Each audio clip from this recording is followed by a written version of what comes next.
Hey, Caniacs, is your favorite podcast back for the first episode of 2025. Merry Christmas, Happy New Year. It's good to be back. And I'm Kat, along with Bailey and Zach. How are you guys feeling? It was a good Christmas. It was a good end to the new year, or good end to 2024. Nice ring into the new year. I'm not sure the Canes feel the same way. I don't exactly know. Yeah, it Bailey seems... hasn't seen a game in a while, so it's really interesting to hear her take. Yeah, so Yeah. it's New Year, New Canes? Question mark. Is that how we want to start this off? Maybe. Well, Kind of. I mean, 4, 5-1 in the last 10. I think it's 10, 11, and 2 in the last 23 games. I kind of have a take of its New Year old Canes, but we'll talk about that in a little bit more because I've got a little bit more I want to dive into with that. But before we started recording, this just came out, and so we really need to talk about this first before the rest of our topics, because I was heated, and I know we all are heated, and I'm sure every Carolina Hurricane fan is a little bit heated because it's just kind of ridiculous. So Gary Bettman, in all his wonderful knowledge of how to spread hockey, has announced the new after the news of the lowest ratings and viewership and in general poor marketing and a terrible game to watch, honestly. Which, first off, can we ask the question, is the Chicago Blackhawks experiment over? Like, can we nip a bud in that? Like, is that a thing we can do? Even honestly, even Blackhawks fans are kind of over it at this point because you're like 0 for 5 in the Winter Classic. Yeah, you know 1 why? for 7 overall. You know why? Because they literally went from me and the unpaid intern were at their last home game before the Winter Classic, and the score pretty much the same. You got the same thing, except you were outside freezing your butt off. So it was just another way to humiliate yourself. And everyone and their mom knows why they are, as one of the worst teams in the league, why they are picked for that, and it's for Bedard. It's literally for Bedard. But at that point, you're like, you can't. It's not even though. It's not just Bedard though, because you look back before the draft. You look back before Bedard got there, and they knew they were going to get him, Bailey. They knew. They knew. It's we all know this is the conspiracy. Yeah. So, we all saw, well, not really all saw what the wonderful thing the Winter Classic was, because they scheduled it on the day that every other team was playing. It wasn't really its own special thing. And it was pretty much the Blackhawks getting the break speed off of them. Lowest viewership for a Winter Classic ever. Less than 1 million. The unpaid intern heard me rant because they did their whole big, all the famous people and actors, and they're all like, this is just such a once in a lifetime thing for Chicago. And I was like, it's not once in a lifetime. It happens all the time. Don't think this is new. Huh? Exactly. I was like, that's not true. I can tell you what the last ones were. Don't start with me. because they weren't just in St. Louis not that long ago for, I think it was a stadium series. So it's like, are you sure we have receipts? 5 or 6? It's ridiculous. Yeah. But anyway, sorry, to the first point before we got off of that, for the lowest viewership and ratings of a Winter Classic to go, okay, well, let's announce our new Winter Classic, because we're trying to drive the next thing, because we got to go up from here. They announced, which we all knew who was probably going to have it. We knew Florida was, and we're like, that's great. You know what? We're sharing the wealth. Let's see. I don't really know how I feel about a Winter Classic for them, since winter down there is 70 degrees. I would kind of understand a stadium series a little bit more. And that's kind of my issue with this, is that now they announced the Winter Classic of 2026 is Florida Panthers versus, one of the not struggling most team in the league right now in the New York Rangers, who have been there before and was at and then everyone was like, why didn't you just do Tampa? Why isn't it the Battle of Florida? Why? So many questions. And they're like, well, don't worry. Tampa also gets a game. And guess who it's against? The Boston Bruins, who also just had an outdoor game. In Boston. I'm sorry, I forgot who they play. Who do they even play? I forgot who they even played. 32 That's how memorable it was, Zach. 32 teams in this league. You wouldn't, based on the outdoor series, you would never know that. You would think maybe we have 10. Maybe. It's almost like you have to throw the original. You know what? I really want to get Annie OD's comment on this because I know she loathes the original 6, like just biases that the league gives it. Because it's just an absolute joke for the fact that you have 2 more original 6s against teams that they have no ties to in a rivalry. Doesn't really have very much with it. It's just because they're an original 6 team and they have to have one of them in an outdoor game, even though we have all these other teams in the league.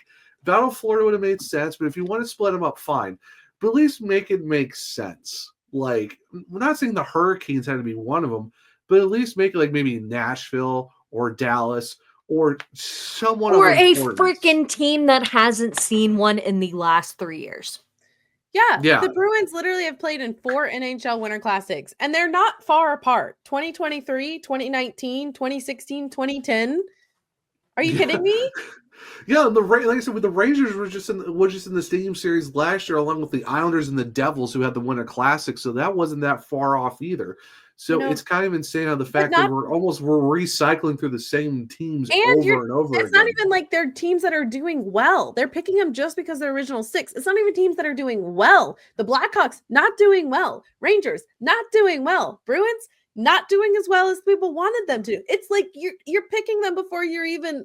This is the point that I was going to make too, is I maybe would have understood like Chicago versus the Rangers this year after no, that would have been the worst viewership. No, I honestly believe that it would have been better given the season that the Rangers had last season. Now, honestly, this season now maybe that would have come back to bite them given the season that the Rangers are having now.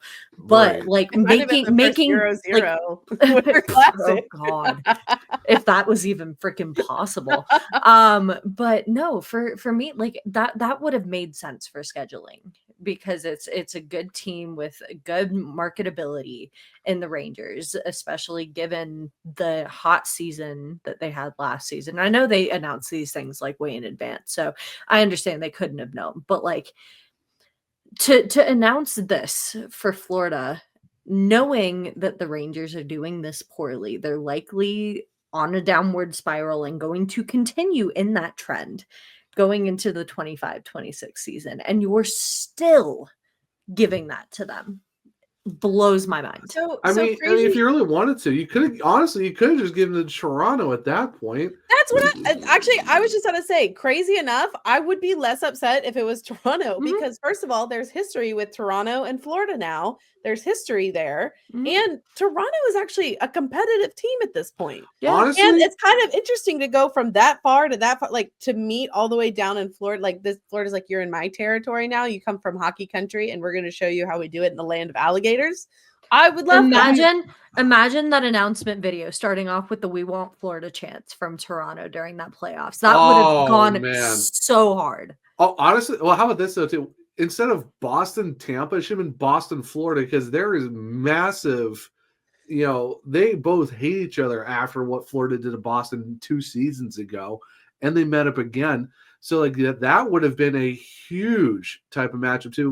It was Boston, Florida, but Toronto, Florida would have been insane too. I still think they missed out. Like you just did like the big Battle of New York. Okay, you just did that. So now you're like, well, from Bettman himself, because you know he's so in touch. Stanley Cups, strings of sellouts, and the exponential growth of youth and high school hockey throughout the state have demonstrated that Florida is a hockey hotbed. That's what everyone's been saying, except your original 6 teams. Outdoor NHL games in the Sunshine State, never let it be said that our league isn't willing to accept a challenge.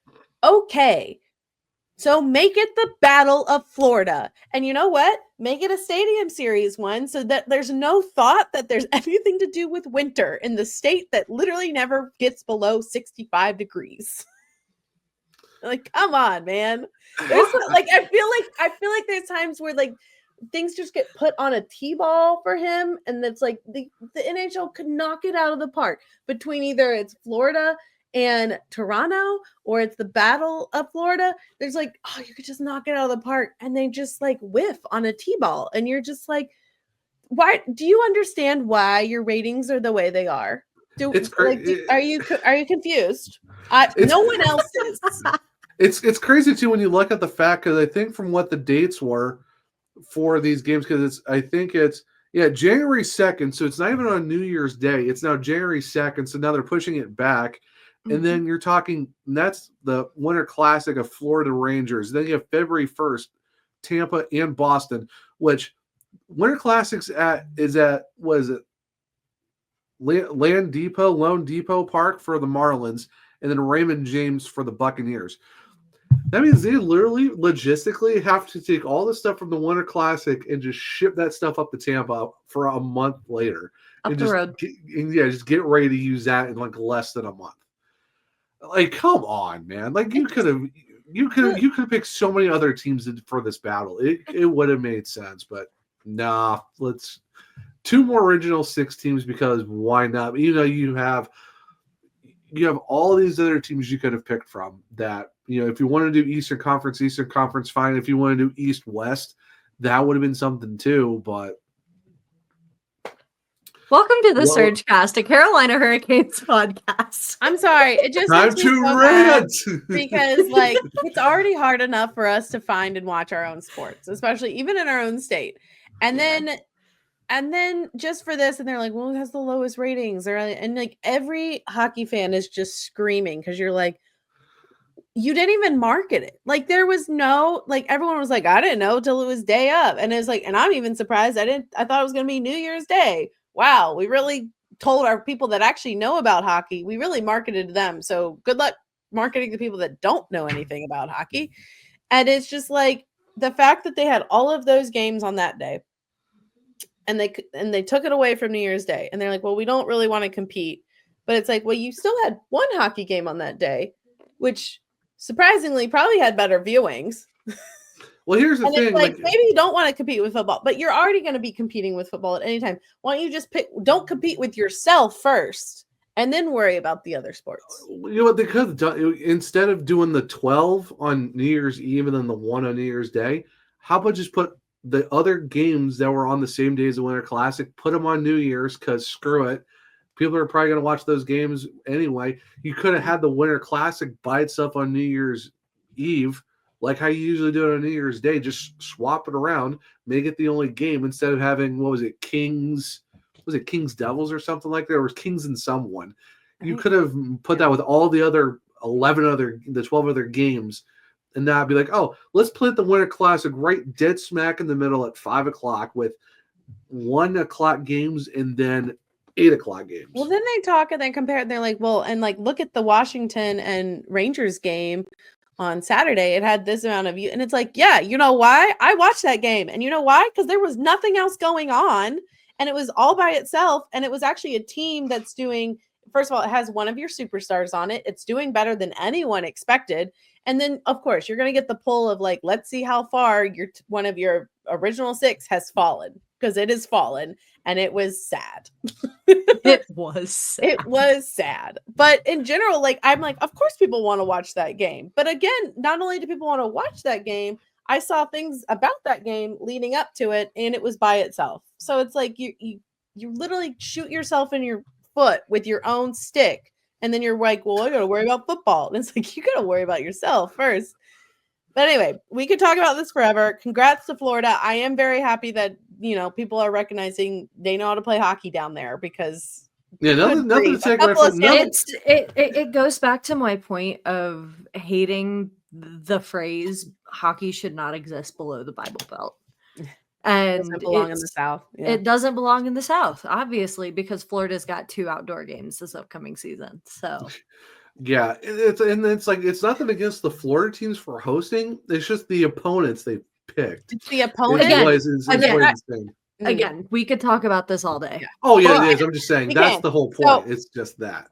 Welcome back. Sorry, that was the news that just broke as we started this episode, of course. So it didn't just break, but they're just finding out about it. well, today. I think it broke today. It broke earlier this morning. Yeah. So we've been stewing on it, and now we're all together, and we're feeling a little feisty.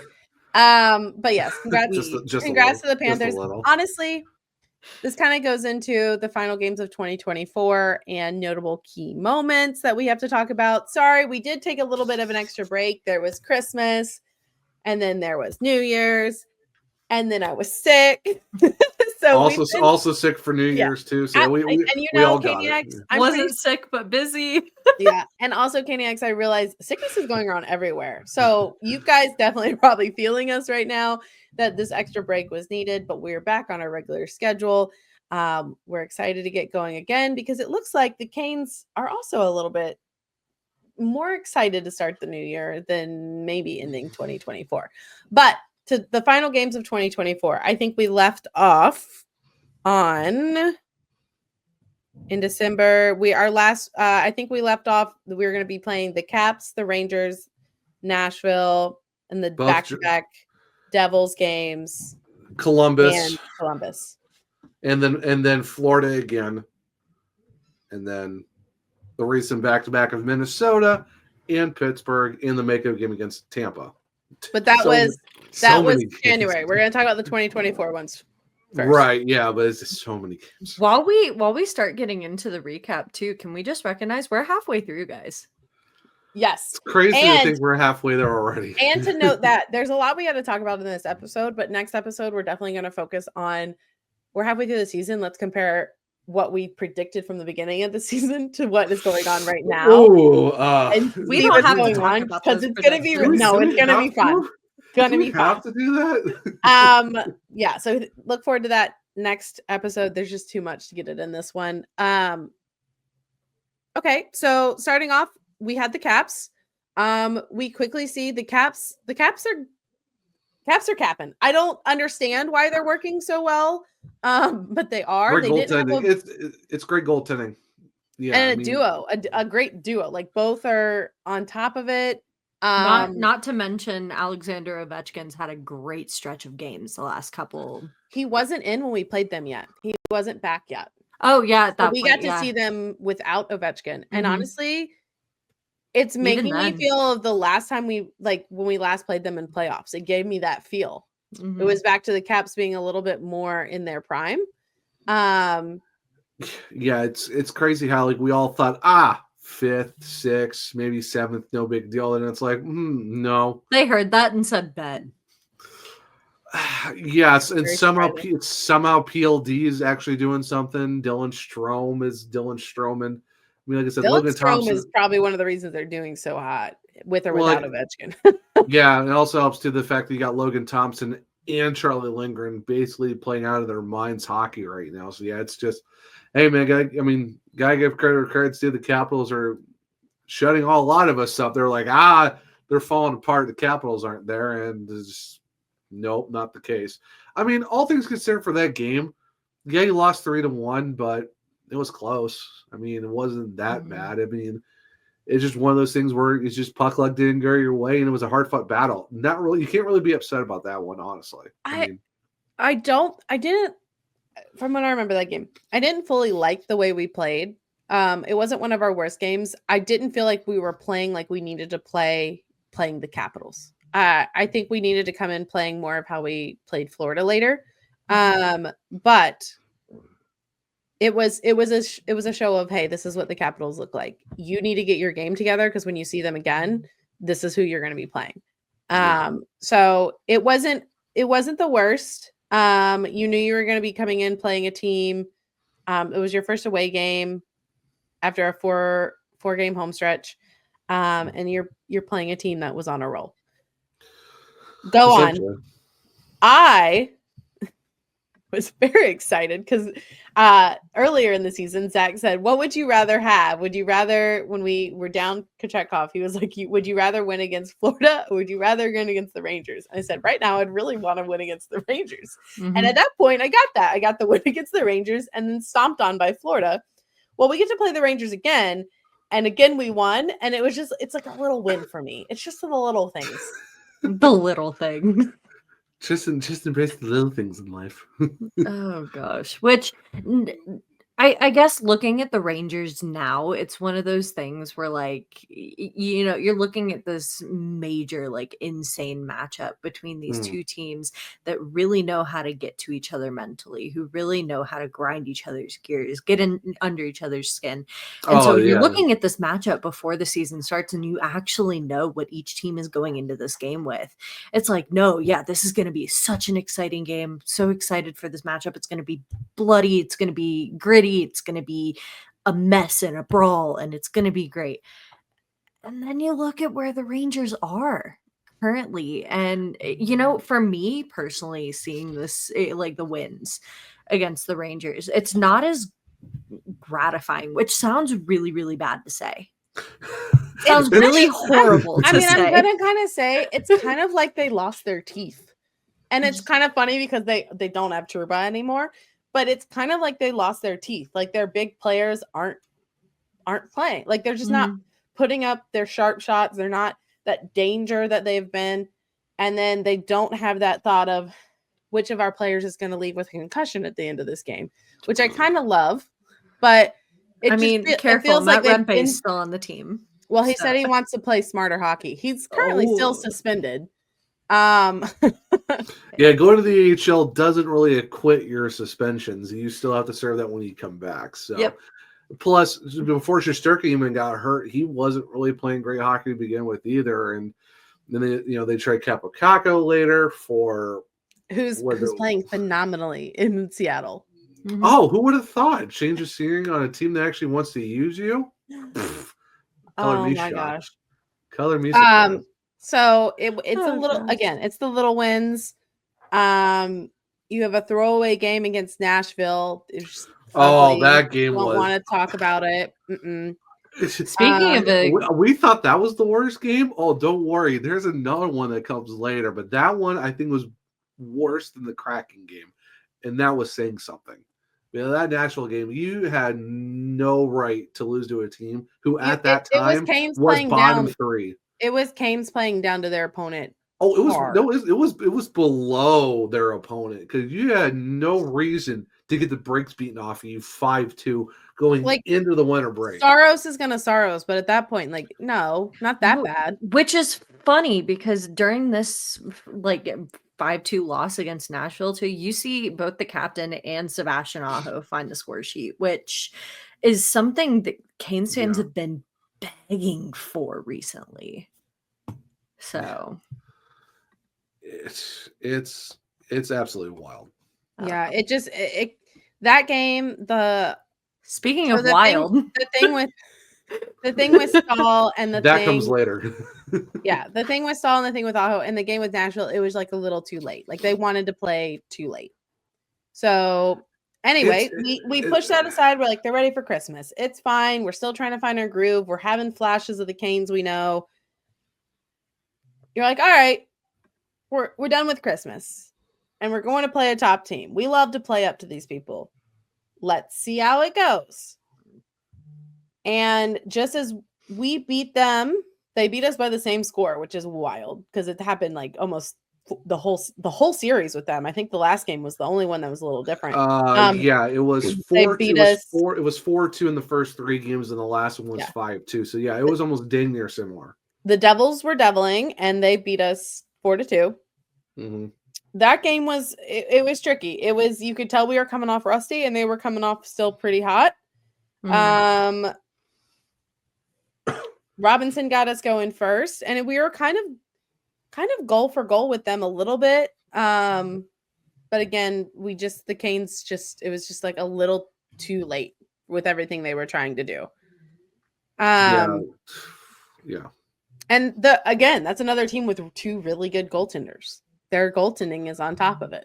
Yeah, hey, Jacob Markstrom is everything and more that they really needed in terms of their goaltending, and he's been. Which who would have thought? I'm sorry. No, watching him up at Flames, I would not have said it, but it's also the team in front of him. Oh yeah, it's 100%. It's 100% the team in front of him, but I think Markstrom gave them that extra kind of spark and push that they needed to be the team that everybody knew they were going to be at some point. So, Like that seemed inevitable to me personally. Yeah. And also, I mean, Jake Allen's a journeyman, but he's still a solid backup goalie that'll get you games when you really need him to. 100%. So Yeah. that's why he's lasted so long between like Montreal, St. Louis. I mean, there's a million other teams he's probably been on, but you go to his hockey reference, it's probably like 17 like teams deep at this point. But yeah, he's been there and done that for a while now. Yes. So. But the next game is the one I'm excited for. It was the last home game. I'm very sad. I was up in Chicago at the time. I'm sad because I missed it, but the night itself was actually really fun. Because me and the unpaid intern were at the Chicago Wolves game. So we were seeing our little baby Canes playing. First of all, their pyrotechnics to start their games is just as insane as everyone says it is. 100%. Wild. If you ever think about fireworks inside, you think about them. Fireworks inside. It's Kickstart My Heart by Motley Crue as well. Yeah, the fact that other teams are kind of like, shouldn't this be a concern with all the fire and the flames? And I love how the Wolves are like, can't take the heat, stay out of the kitchen. Dragon Force ? So it was interesting because obviously we got glass seats there. So we were watching it and I like put my phone up there because I'm like, the Canes are playing the Devils. I can't like not watch it, but I also need to watch the teams in front of me because I think they were playing Norfolk Admirals. No, different league. Norfolk's in the ECHL. Oh, it's who are they Milwaukee playing? Admirals. Milwaukee. Oh, Yeah. so sorry, I got the Admirals. Still the Admirals. They were playing them, and those two teams definitely had a good amount of history. Oh, they hate each other. Yeah. They hate So like each other. so I'm literally watching the game here and like trying to not get it, make sure it's not getting knocked off the boards by players hitting it.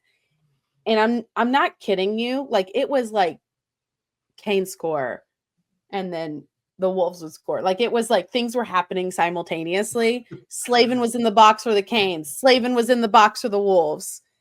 And then the moment that we got that win and Brind'Amour gets his 300th win, Skylar Brind'Amour scores. Like it was the things that were happening. We were just like, this is insane. This is the best timing we've ever seen. Like it was great. And I'm sure people around us were wondering why we were screaming and cheering in the middle of like nothing really happening on the ice. But then it started lining up. So our screams were making sense because we were screaming stuff on the ice and screaming about stuff on the phone. Right. But that was some altogether fantastic Canes hockey playing. That was a game that everyone was like, this is the team that we've been wanting to see all of December. This is what we want when you play these teams. This is the team we wanted when you played the Caps and you didn't come out to play. And that was a very upset Hurricanes team. They were like, yeah, we're not going to get bullied again by the Devils. We're going to come out and I mean, I think that was their 5th highest number of hits in a game in the Rod Brind'Amour era with 41. We were throwing. Marty Nietzsche was throwing hits, and that's saying something for a guy who really doesn't hit. He was throwing body shots. I'm like, jeez. Of course, that's why you see the ultimate brouhaha, later in the game with Dmitry Orlov and Eric Halla. So Pesci gets hit in the face this game, right? Too. It's his game back. Yes. Pesci gets hit in the face. Accidental puck to the face. Puck to the face. Halla does Halla crap and hits Orlov in the head. Orlov comes out and shows him the Russian way of we don't take this shit. He never touched. He never went on the bench. Let's be clear. Never went on the bench. And, he walked over, wiped off his face, and then he said, he said, I didn't hit him. He said, I was talking to him in a headlock, but talking to him. Yeah, that was Had to mute a lot of notifications on a couple of posts for that one. But hey, you know what? It's good to see the Hurricanes got that win. You thought, okay, the Hurricanes are kind of back. They were upset. They were throwing a lot of hits. I will say, before we get back to our schedule, the way that I think earlier in the season when we played that back-to-back with Florida, and I feel like it broke our groove a little bit. We were a little off with our goalies at that time, but I feel like it broke the Carolina groove because I feel like we've been downhill since the back-to-back with Florida. I would say we've been very off our groove since the Utah game because, like I said, we are 10-11-2 since we went 14-4. Like, we have been massively seeing some very Jekyll and Hyde hockey from the Hurricanes. Like, it's either slow starts or hot starts, cool off in the second, and try to get back in the third, or as we've seen against the Kraken game, the Predators game, and the Minnesota game, there is no start. I know, but I would say after Utah, the only ones we lost against was New Jersey away, which might have happened anyway. And then you had the Blue Jackets, which is always weird. And then you had the back-to-back with Florida, which we were terrible. But I personally think we were heartbroken after the Florida game. Heartbroken, yes, but yeah. I kind of love to see it. I feel like we broke the Devils a little bit because they've also gone in their own little bit of slump after we beat them. Oh yeah. Now So the Hurricanes are the only ones going to bad slump. Everyone. It happens to the best of them. Yeah, I mean, look at the Jets when they had their hot start. They went on a losing streak too. I mean, every team has a bad set of games, but I get what you're saying. That it's maybe a hard break when it was the Florida series, but I would definitely say we really started seeing the Jekyll and Hyde hockey since Utah, because there's no reason why you should have lost 4-1 to Utah after you just beat the brakes off of Vegas not even 2 days before. And the Colorado and then the day after you shut out the Ottawa Senators. I mean, it is a little bit of the Utah. It's a little bit of the you shouldn't have, but you also played down to your opponent and you're not playing well. And the thing is, like, you go back to the Colorado game before Vegas. I mean, you lost pretty somewhat handily, but you wore up in that game with same day travel. So you really couldn't even say that was a really bad game for the Hurricanes, all things considered, by the score line, just because it's altitude change, same day travel. That wasn't necessarily a bad game for the Hurricanes. It was just a really good game for the Avalanche too. So it's just the Avalanche doing the Avalanche things in the second period. Of course, we all know what happened in the next, which isn't normal. Let me tell you guys, that is not. Oh normal. Yeah, we know, Miss. I watched one Canes game a month. Of course, yes, and so of course to finish up December, we have another weird Blue Jackets game. Got a point. That's all that matters. Got a point out of it. I mean, the funny thing is, both of our losses in shootouts this year against Columbus, and both in Columbus. It's like every time we get to Nationwide, hey, we're going to get a point out of it, but we're going to lose in a shootout. And proving once again, the Hurricanes really need to figure out, either they need to figure out how to do shootouts better, or we just need to adopt continuous 3-on-3, because it just does not work to end a game like that. But let's just talk about that the Blue Jackets were the first team to hand the Canes their first shootout loss or overtime loss of the season. And then we played one of the only other teams that had not lost in overtime in the Dallas Stars right after that. Yeah. So that seemed kind of like a little bit of a that makes sense. Well, like I said, and then you go back to Columbus once again and you lose in another shootout. So it's like, all right, I guess every time we go to Nationwide now, just chalk it up to a shootout loss. Here's your 1 point. Have a nice trip back to Raleigh. Have a nice day. Have a nice day. Thanks for coming by, but you can go. You can head back now.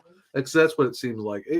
Ever since the New Year's Day game where the Hurricanes came back, I think it was 5-0 or 6-0 with the Jalen Chatfield goal for the game winner. Every game since then against Columbus has been absolutely bonkers. Like, it's been just absolute like barn burners or weird goaltending or something just odd happens in a game. And it's whatever reason it's against Columbus ever since that day. What is it about Columbus? I can't. Hey, you know what? Give credit to those guys though. They are in a wild card spot. Huge credit to Columbus for being in a wild card spot. So you'll love to see it. I mean, beat the Canes in the shootout 4-3. Mm-hmm. They're 16, 16, and 6 at that point too. Yep. So to sit there and get yourselves in a wild card spot after that, and not only get yourselves there, but maintaining that. I think they just beat Pittsburgh for the first time in Pittsburgh in a long time too. Like, they snapped that streak. So I mean, like I said, you gotta give credit to those guys. I mean, we all three of us were like, we hope they do well this year. Hopefully make the playoffs for the Gaudreau family. So right now they are. But in terms of the Hurricanes, hey, we are also very beat secure. the Pittsburgh Penguins in the shootout. That's what I'm saying. Yeah. That's But you know what, though? great. The good thing is, though, the Carolina Hurricanes are well secured for third spot in the playoffs right now, in the third place in the Metro, because Pittsburgh is Pittsburgh. So at least we got that going for us. I fully think, listen, with our record in December of what, 6-6-1? 6-6-1, yeah. I'm just gonna say December didn't happen. We didn't change in the standings. It just kind of was we stayed in third. We stayed in third. Pittsburgh didn't do very much. We actually gained a lot of games on them with games in hand, or we gained a lot of points on them, games in hand. I still think we're gonna be in the playoffs, but we're still really close to the Devils too. Like the Devils have played more games than us, but we're pretty close to them in points still. Yeah, 3 points back, 2 games in hand. But the thing is, we don't see them for the rest of the season because that back-to-back was it. Like, we're done with them until the playoffs. So, yep. On to more fun things. I think the Canes got a lot of recognition for their prospects with the World Juniors that just ended. Yep. Congrats to Team USA. Back to back for the first time ever. But honestly, embarrassing for Canada and all sorts of things. But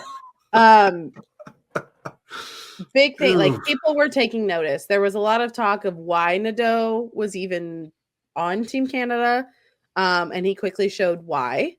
And Felix Ungerstorm was just showing out. Like he was getting a very quiet game of a couple of points, and it was fantastic. He was like, here's an assist, you get an assist and a goal. It's like, oh, you get a goal, you get a goal, you get a goal. Yeah, it's like he was basically just dishing out pizzas to everyone, and they were all just putting the points in. That's all it was, because that's just how Felix Ungerstorm was. Yeah, good job just waiting for what they did, and of course, Nadeau did what he could do, but yeah, Team Canada, hey, what can you do? So, but it's good to see that, in terms of recognition, it worked out. So, also, too, we do have some Wolves going to the AHL Classic for their All-Star game with Ryan Suzuki, and I think it's Scott Morrow, I believe, are both going. So Scott Morrow just had a hattie, I think. He's had 2 hatties this season. 2 hatties for Scott Morrow. I will say, when we went there, of course, a lot of them weren't, like the big guys weren't there. Suzuki was out on injury. Nadeau and Foose were gone to the World Juniors. So we really did just kind of go to see Slavin and Morrow. And Morrow, you could tell he's got a step above a lot of the guys on that team. He gels really well, but you can just see that kid's got a step. He's ready. Yeah, it's just unfortunate. It's like it's just unfortunate where the contract's at in terms of the Hurricanes defense. That's why we're waiting for 2025, 26 to be. I think he could still use some time, but you can definitely see like there's a caliber more to that kid. That's the point that I was going to make too. Is I think there's a very fine line for development for Scott Morrow, because he is at that point where he is dominating in the AHL with Chicago, but also he's dominating because he's getting. I don't even know how much ice time he's getting per night too. I'd imagine it's a lot. It's a lot, yeah. So you're comparing a lot of ice time in Chicago versus not as much in the NHL with guys who potentially, I don't know, like playing it, very, very well, Zach, that they are 2 completely different games, the NHL and the AHL too. And so I think the difference there is, do you want him to still continue to develop, still have a good season, still get that ice time until they can determine whether or not there's a clear-cut roster spot for Morrow on that team next year? Oh, 100%. Well, and the nice thing too is, I mean, that's why they're going to keep him down there for the season and get him ready for next year, because we have 2 contracts coming off the books for the defense.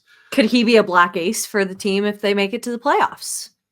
Most likely, yeah. I mean, right now Chicago's playing very well. Like they've won, I forget how many games now. They're well secured in a playoff spot in the Central Division of the AHL. But the good thing too is, where before the Hurricanes kind of took over for the hockey management side of things, you had two different styles of play with the Wolves under Rosovsky and all those guys before they disbanded for a year. Now you come back. Now they're playing the exact same way the Hurricanes are playing. That's why you're seeing Juha Jaska playing so good as he is right now. Also, you got Tyson Jost who came up. Riley Stillman, who hasn't really played yet, but you know he's going to do well. Like, you're seeing all these guys coming up to the Hurricanes in Ty Smith seamlessly fitting in, because now you're seeing the same style of game that's being played the same way. It's just, okay, now you're playing other AHL teams compared to the NHL guys. So it's good to see with Cam Abbott and his staff are doing what the Hurricanes want. Get our guys ready to come up when we need them. And that's why you're seeing all these guys who get called seamlessly fit in perfectly because of the systems align perfectly. Speaking of guys, synergy getting called up, maybe not in the fashion that we're used to between the NHL and the AHL, but while we talk prospects, we can't talk about all these guys without addressing arguably the best prospect in the system for the Hurricanes, in Nikishin, who the club is all but confirmed that we will. They said as soon as his season ends, he is good to sign with us. Yep. And he has expressed before, when people have asked him, he said, I'm good to sign. I'm ready to sign with them. Yeah. I think literally everyone is just waiting for that time to finish up. He is ready to be in the NHL, and he's expressed as such. And let me just tell you, and I'm sure we're expressing all of your feelings right now, Canes fans, but we are very excited to see this man on the blue line for this team. Like, his talent, his ability, his defensive awareness, his offensive awareness. Congrats to him. 100 assists for Scott too. So I mean, I'm really curious to see how his game transitions from the KHL to the NHL. But I mean, let's be honest, this kid is so good. Imagine a defense next year where you're going to get him and Morrow along with Ghost, Walker, Slavin, and Shaddy. Well, so it's interesting, and we can talk about this more later, but it is interesting. I did have the thought of, Burns his stuff will be ending soon. So will Orlov's. But interesting enough, Orlov's been having a really good season. Yeah. He's playing like his contract is getting ready to expire. Yeah, and it's to the point where I don't yes, we have things coming in the pipeline, but I'm also like, if he's playing so well, I wonder if the Canes would ever consider re-signing him. Mm-hmm. I could see that happening. But you would also have to hope that the AAV is a little bit low. I mean, while the cap is going up next year, you cannot carry that 775. No, but if you want to go might around not the want. roster, I mean, yeah. Granted, so it depends. He's a little bit of an older defenseman now, and yes, he's doing really well, but he's also learned the system now, and so I mean, it's going to depend what he wants, what the Canes want to pay. But it'd be really nice that if he's flourishing now and he's doing really well with Chatty, if they bring him, and with the money that you're going to get off with other players leaving. There's a lot of other contracts, yeah. So it's going to be really interesting. I before wasn't going to think, oh yeah, Orlov will be gone, but with the season he's had, I wouldn't be surprised if they thought about keeping him again. And I honestly, I think I would hope he's of the same mindset as management too, that $7 million contract is a lot. And given what the Canes expect from defensemen like him, maybe hasn't lived up to that for the whole 3 years. And so I think there is a good chance that negotiation happens, and it's a lesser contract. Again, he is an older defenseman too. So yeah. I don't see it being a super long-term contract. But yeah. I mean, if you want to give more time, then yeah, you can definitely re-sign Orlov. You bring in Nikishin, then you got Chatty and Orlov, together again. And then you got, Ghost and Walker. Then it's okay, what do you do with Nikishin? Do you put him with Slavin, or do you put, maybe, someone else up there? Because likely Ghost and Walker both play left. They both play on either side. So you can work something out. Maybe you move Walker up, or do you play Nikishin offside? There's a lot of options for the Hurricanes next year for defense. That almost kind of scares me a little bit, though, too, thinking of how different, like vastly different Nikisha and Slavin are too, I'd be a little maybe not scared, but it's Slavin does a lot for the team. And I want, yes, I think Slavin would be a good guy for Nikisha to learn under, but at the same time, you don't know if that's going to complement well enough yet. Like there's still a lot for him to learn in regards to how NHL defensemen play, how offensive NHL defensemen play. I think well, you could go to Keesh and Walker, then you put Ghost and Slavin. That'd be very. So I don't with as new as Walker will still be, and with him like he's just now finding his stride. And with like as good as Nikisha is, it's still he has to learn our system. And I think that they have realized for guys that are just as so offensively mindset as Nikisha, they put D'Angelo, they put Burns, they put Hamilton, they all put him with Slavin for a reason, because it's allowing them to learn the system while having someone to cover them when for some reason they make a mistake while learning the system and doing their offensive, like that's their forefront. So that's why I think they typically put him with Slavin, because Slavin's so reliable. Slavin's such a good teacher. Maybe they'll switch it up later, but I feel like when it's the first new guy, that's who they're going to slot someone in with. What I worry about too, though, is we talk again and again and again about how Slavin is one of, if not the greatest defensive defenseman in the league. You've seen a little bit of a push from him recently, or at least I have, getting more involved in the O zone. Maybe he's not pushing as deep into the zone as some defensemen do, but you're seeing him get more involved in plays, taking those shots that maybe you don't see him take every single day too.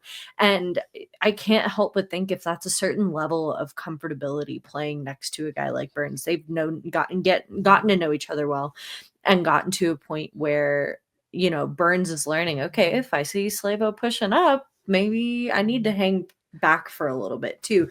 And they've been able to read that with each other really, really well too. And I'm really scared to take that away from Slavin, because he looks comfortable. I think it also comes, if you watch him though, on a lot of the stuff most recently, he has definitely taken more shots. Like, yeah, he knows when to gap up if he has security behind him, but you can see him taking more of those shots and taking more like the puck himself all the way up the ice when the team is behind, when the team really needs a goal, when they need that offensive push they've been stuck in their zone a while. So I think he also knows when in the game to activate that. It's not just the comfortability of his partner, but he's knowing, okay, I can't be defensive as much as I normally am, because we need any sort of offensive push that we can get. I saw it a lot in last night's game. I mean, there were times where it was like, we got to get out of our own zone, when Slavin's like, okay, I'll take it all myself. And it allowed all of his guys to change.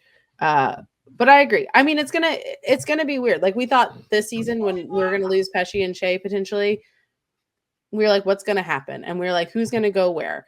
And now we've seen how they've put people together, and I mean, it's just going to be once we figure out who all we have in that six, who goes where. But I think if Orlov stays, you'd want to keep Orlov with Chatty, because the duo knows each other. I'm pretty sure. I don't know why you wouldn't keep Walker. And I just feel like we like to keep our pairings together as much as possible, because they learn each other's styles, and they learn, like, we only switch it up when someone is injured and we have to slot someone else in there. So I would say just because of the fact that you put Nikisha on his offside, because he plays the same side as Slavin. So if you don't want to put him on his offside and keep him on that left, then that's why you might say, okay, Ghost and Walker can play on both sides of the ice.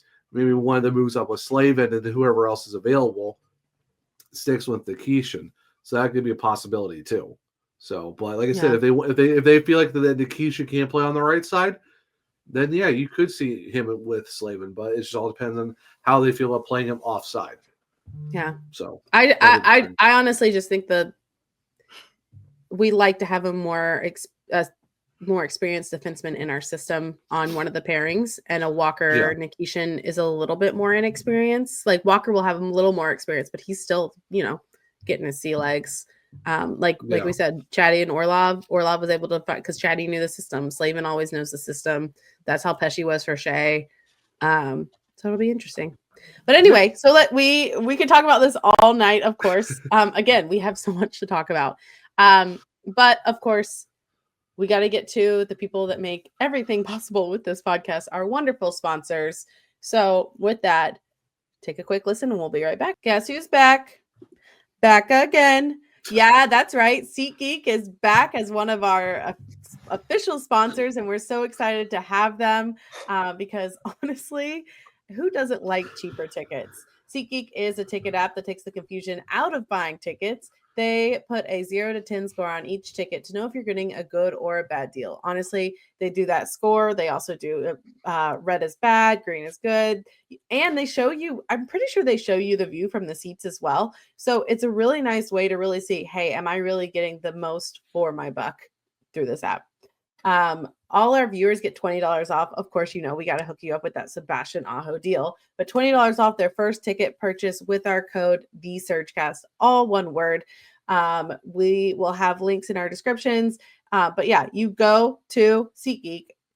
Guys, it's the new year. That means there's concerts coming up. That means there's more games that maybe you want to get some cheaper tickets to, you know, treat some people. Maybe that was your Christmas gift. But seriously, download the app, go get your SeatGeek tickets, use our code TheSurgeCast and get that Sebastian Aho deal of $20 off. Go check it out and let us know what shows you're going to see.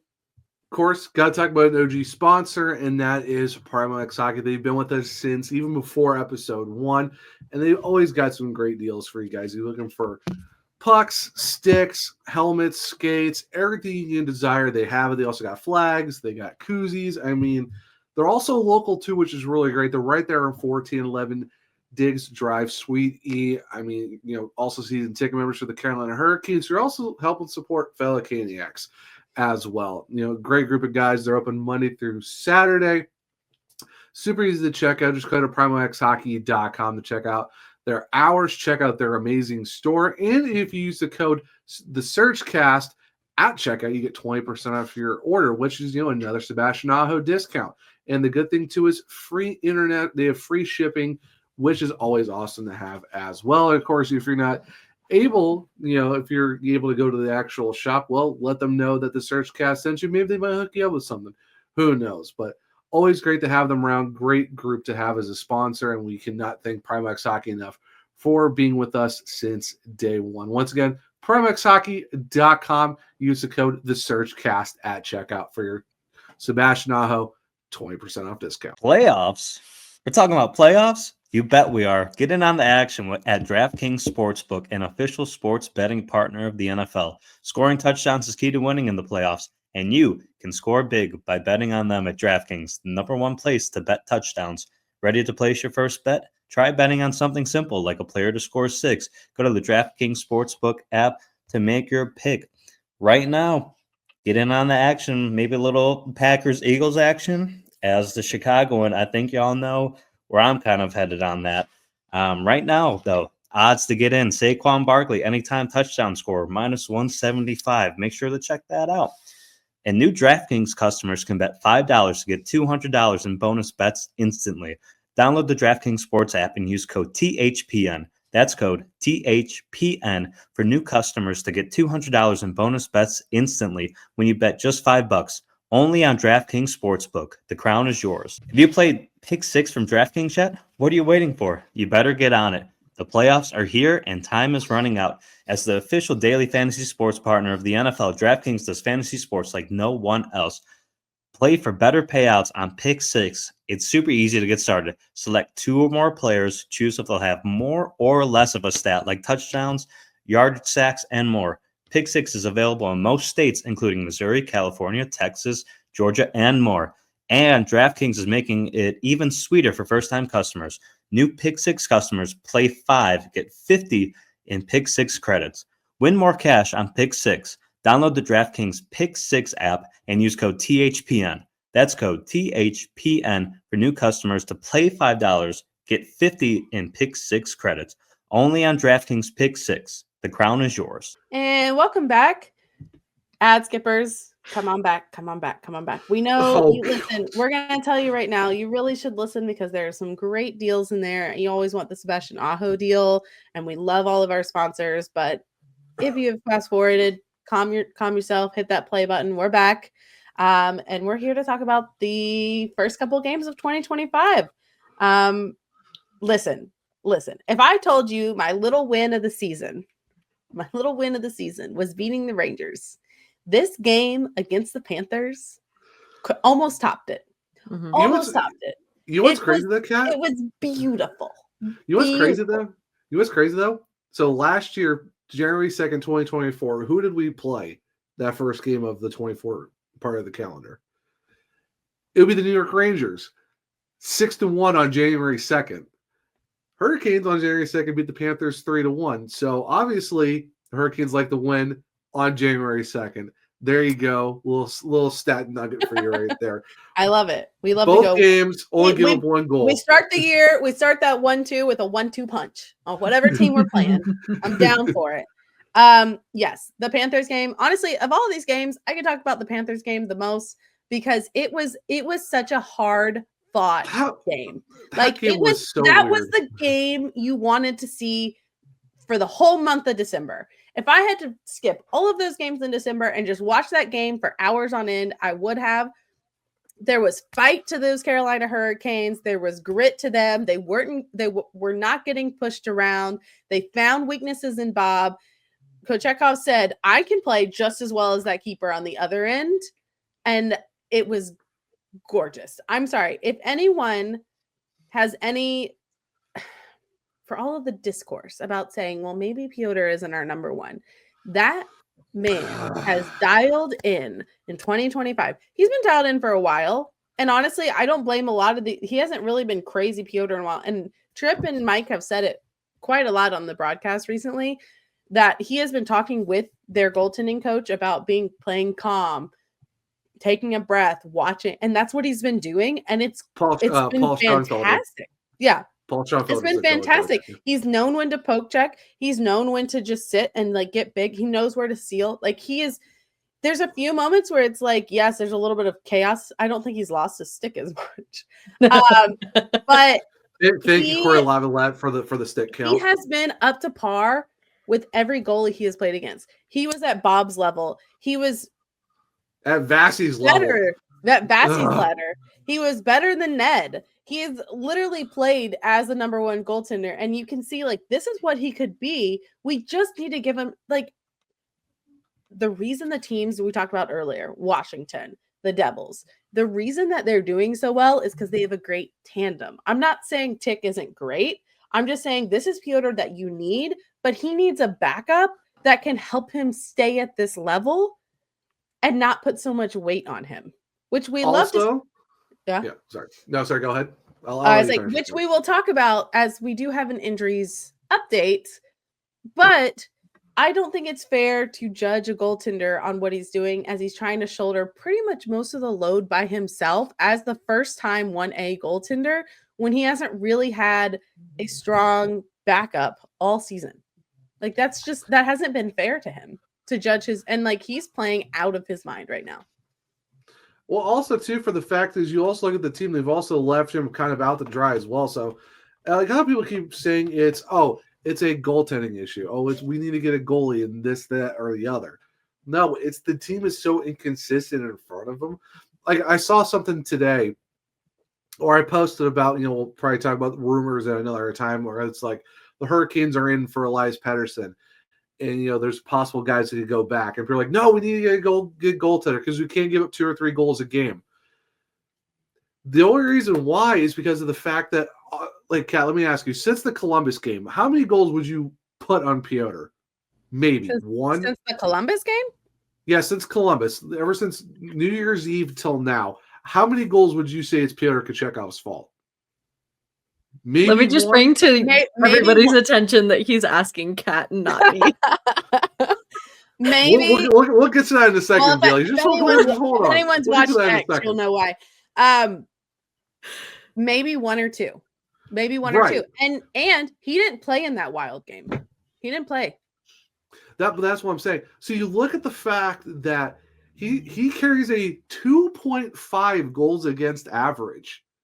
There's not a lot of goalies in that range right now. Yeah, his save percentage is a little above 900, but that's because 25 shots, 23 shots, 22 shots a game. Maybe you give up a couple goals. Yeah, maybe your save percentage is in the upper 800s. It's not a 9-14 like some of these other goalies who have the same amount of goals against average. It's not, yeah, he might give up a softie here and there. The goal that I know we'll talk about the Wild game, and that I think was the Matt Boldy goal where he kind of got a little aggressive, but they were out of it by that point. My point is, though, people have to stop bringing up goaltending as the issue. Goaltending is not the issue with this team. It's the inconsistent play of the guys in front of them. And I'm so tired of Pierre Kachukov is not that guy. We don't have goalies. We got goalies. Also, it's just the guys aren't showing up. If you look and you're like, well, he's allowed so many goals on so many shots. The Canes don't allow a lot of shots.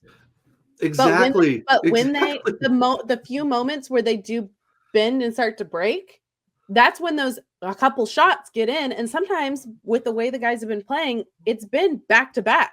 So yeah, it's maybe like 2 goals on 4 shots. Those 4 shots came in like over 20 minutes. Or maybe there was in the first 5 minutes and then they didn't allow any shots for the next like 10. Like it's the shot doesn't really make sense because it's like it's only at this 1 second. It's not like they're allowing shot after shot after shot.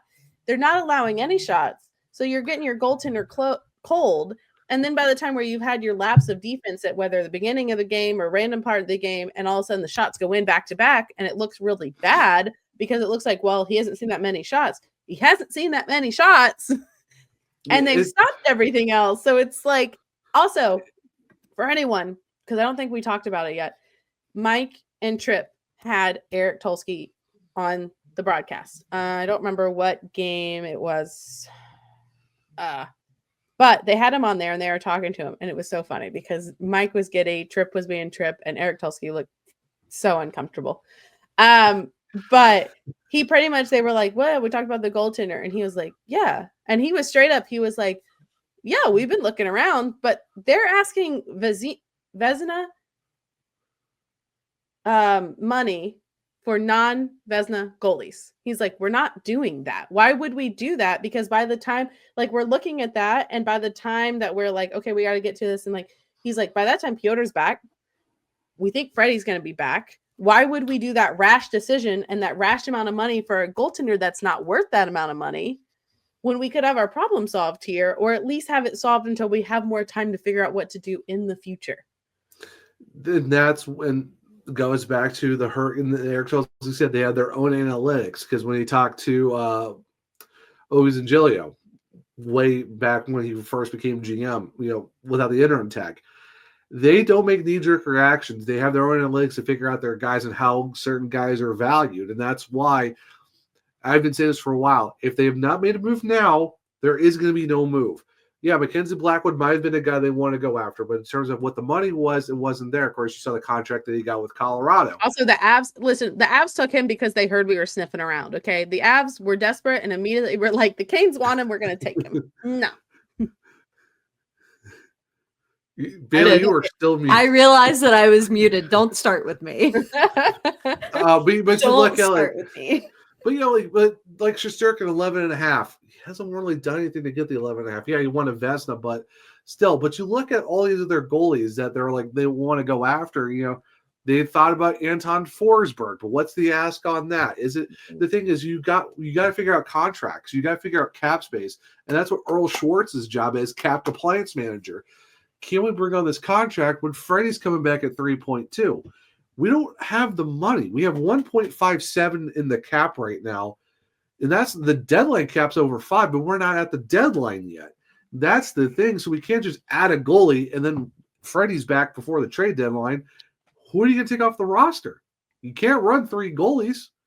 So it's one of those things where we don't have a goaltending issue.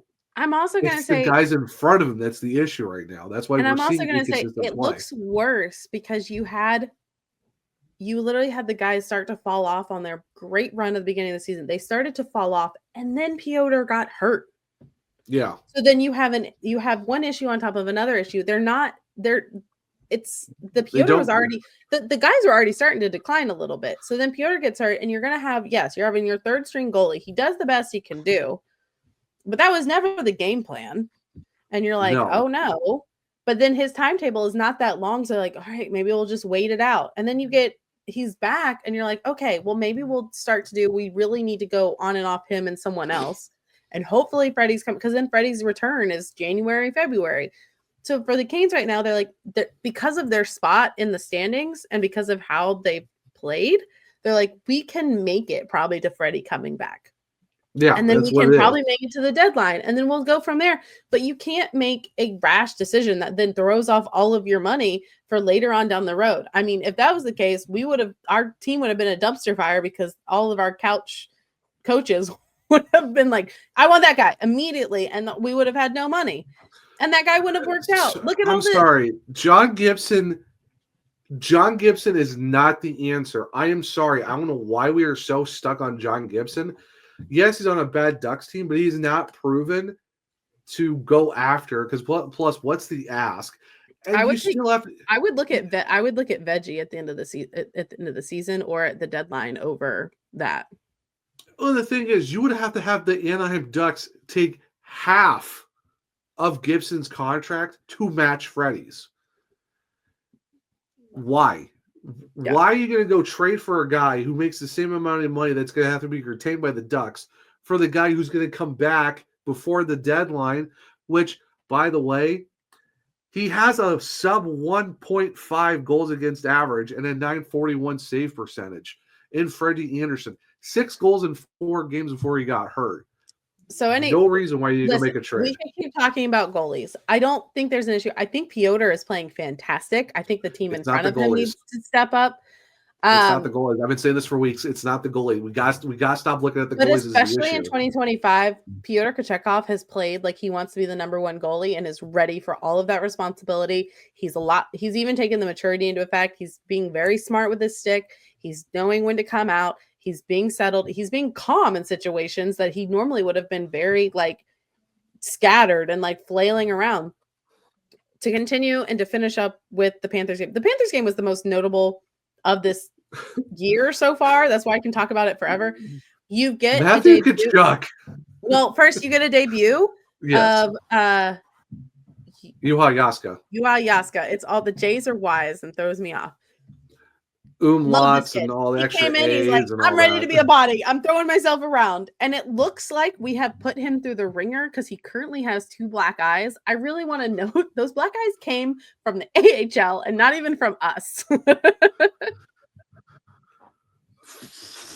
the fact that his family got to be there for his debut and he was so excited, it was beautiful. The fact that they called him back up because unfortunately, we'll talk about injuries again, but he got to come back up and he's been back up and he slides back in. He's a big body. He's ready to do it. He takes the hits and he gets up and keeps going. He's got a really great motor. He's definitely a Rod Burnmore type of guy where he'll give you 100%, is not afraid to throw bodies and make plays. Once again, with the system that they have in Chicago with Cam Abbott, seamless transitions. Yep. Yeah. The winning goal. I'm so glad it was Jacob Slavin. I am so glad it was Jacob Slavin just for what the did I tell you? What did I say? It was the funniest thing, though. The fact that poor KK is just going to goal, gets tripped up. I don't care what any of those Florida people say. And they say, well, he just barreled in. No, look at his skates. He lost his edge. No, but also Tkachuk's stick was at his skates. Literally was at his skates. Mm-hmm. See, and it's not even that does it for me, too, is you have the audacity to sit there and potentially call goaltender interference, too, or argue that when Matthew Tkachuk's literally sitting on top of Kotkaniemi. But it's funny is he's pinned him in the crease. He's sitting on he's kneeling on him. And then he just starts to give him some sort of CPR. And literally you can see KK just hands like this, I'm just here, dude. I'm a chill guy. I'm trying to not do. And Bobrovsky literally can get up, get set, has a chance to reset while KK's I'm pleading the fifth. I just can't do anything from this position, dude. And then Slavin's I don't hear a whistle, and just the man who won the accuracy contest said, let me just put this right here on Bob. And I like the fact that he skated behind the goal and was looking for people to celebrate with him because he's it's a good goal, guys. I like how I love how the ref perfectly he goes up to Tkachuk. You see him talk to him let him up, scores the goal, and then his explanation is he literally kept the guy in the crease longer than necessary. It's a good goal. There is no goaltender interference.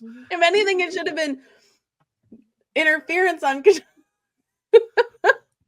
Kneels on him, holds him down. It was just one of the most. And I just love that they all turned to complain to the goal. And it's like, it was like your own dumbness made this a goal. Yeah. It was poetic. Yeah, that beautiful. was. The guys bent but didn't break. It was just, it made me so happy. What a way to start the year. And then the Wild game. And you're like, look, it's a new year. Look at how we're playing. We're on top of it. We're ready. And then the Wild game, literally, Brenda, I don't even want to say much about this game except for Brenda Moore's one quote. Oh, he was so mad. Where he pretty much, they talked to him during the period and he said, they're like, how do you come? He's like, we're not going to do anything with the way we're playing now. The game's pretty much over. Like, he's like, if we play like this, the game's over.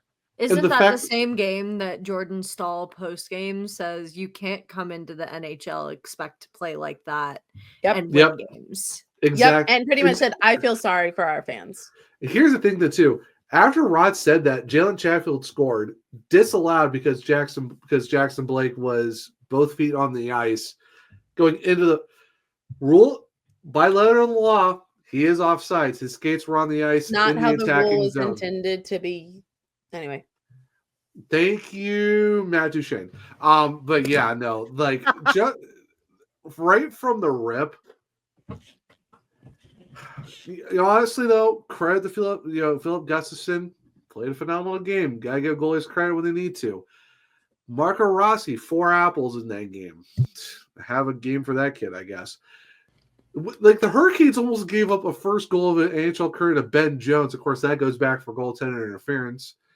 At that point, like, I don't know why we're even caring about challenging goaltender interference. Honestly, I think we got that call because everyone was just so sad for us. But anyway, it was a game where I've never seen they were on their heels. They didn't know what to do. And this is my point from that game. I was very ecstatic about the Florida game. My point from the Wild game is after Staal's quote, everyone was calling for his head because they were like, well, look, like, who wants to hear that? And like, don't we want a more energetic cap? And I legitimately was stop with the energetic captain stuff, please. I full honesty. And I was very open. I was like, tell me a captain in the NHL that you think defines what you guys are wanting out of Staal. And I didn't get many answers. And there was one person that was like, well, look at Ovechkin. And I said, why Ovechkin? And they're like, well, look how animated he gets in there when they're showing them getting ready for the games. And like, he's just always in the things and talking and all that. And I'm like, that doesn't mean anything about how he is a leader. That's just his personality. I was like, that's the same as Martinook. And they're like, well, yeah, Martinook's probably more of a captain than Staal. It doesn't matter. He has an A on his jersey. You think Martinook, just because he doesn't have a C, isn't in there talking, isn't in there doing his stuff?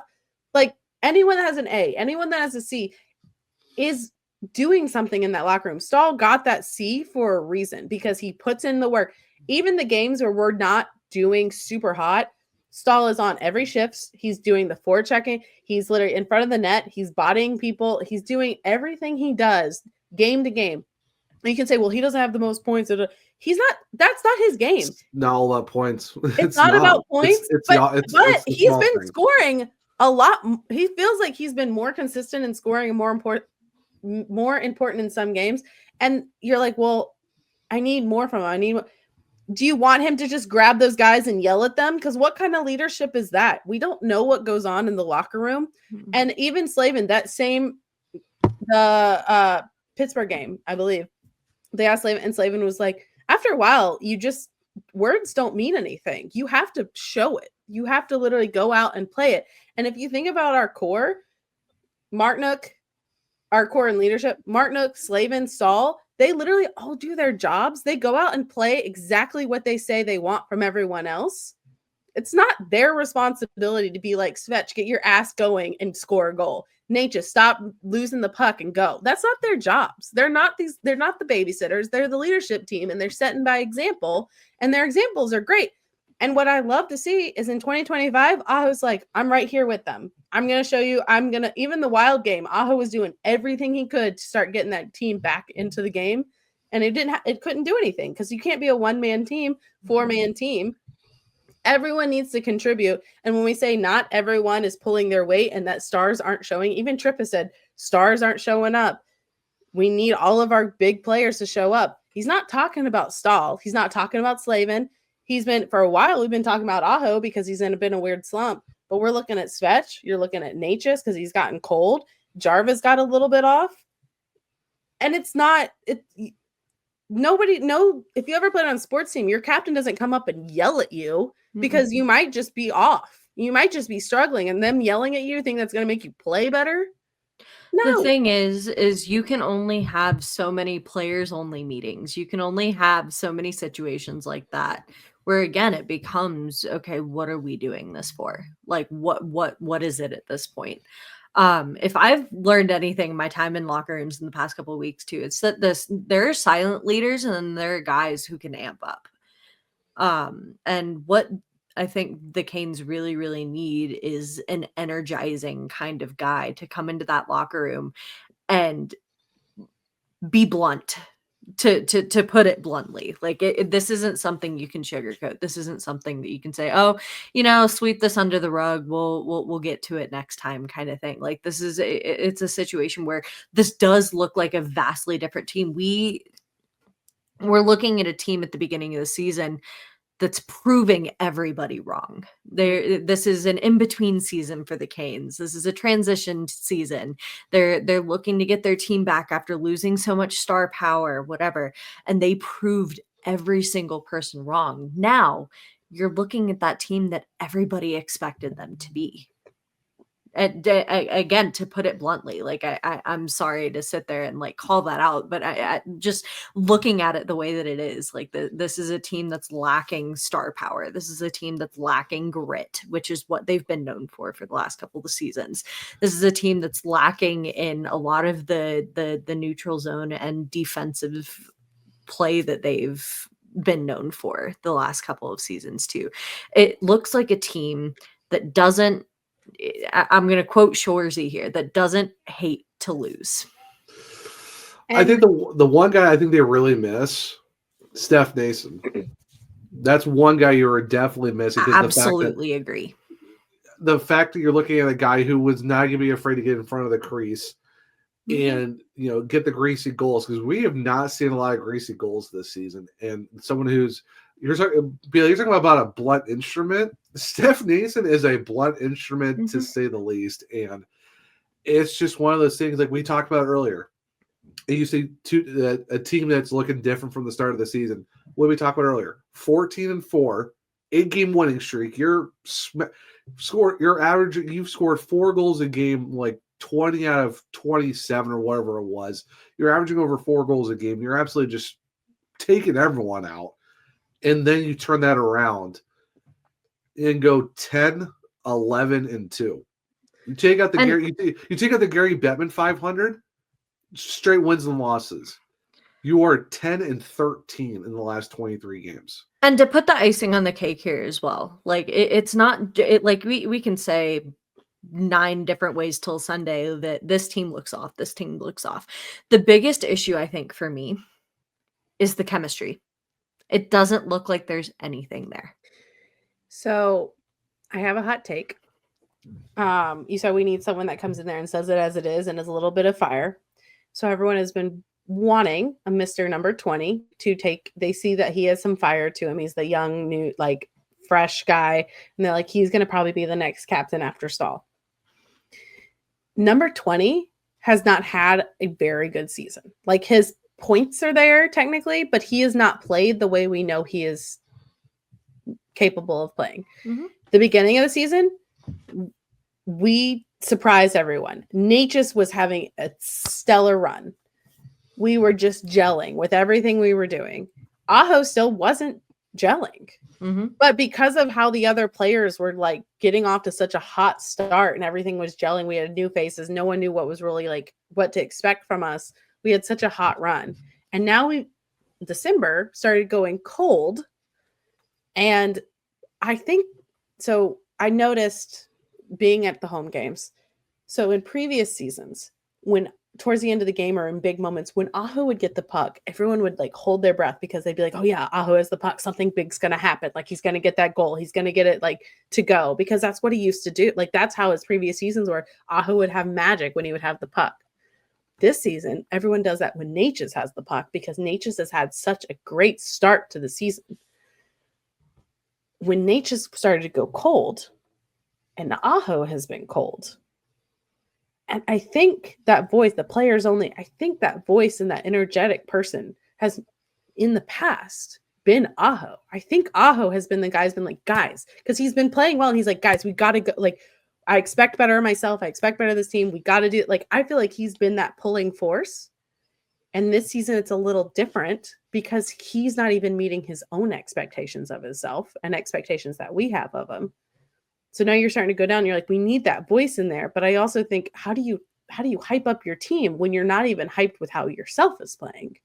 And what I've seen in this, starting this new season or new year, starting with the Panthers, while you could see there were a fight there, but the Penguins and even the loss against Tampa Bay, Aho was giving Aho. Like I was like, I'm excited. Every time he got the puck, he had great passes. He was on top of it. He was winning. He was throwing hits. I was like, this is the Aho that we have known in previous seasons. This is the one we've been waiting for months.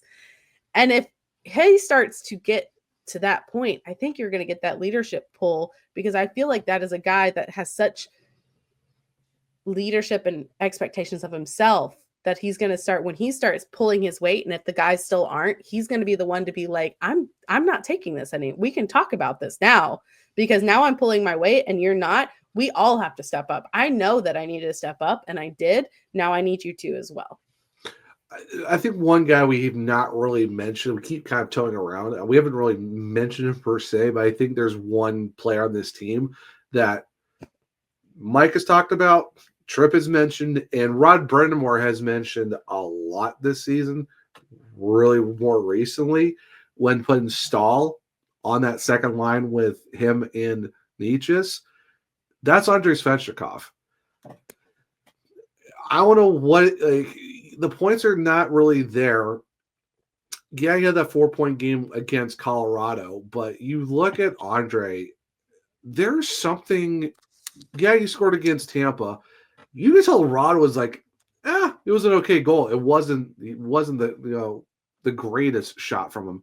He's like, we're trying to kickstart 37 because once he's going, then this team going to another level. Like there's another, Shane Wilson even said there's another gear for him to hit, and Waltz even said it too. There's another gear. There's another 2 gears.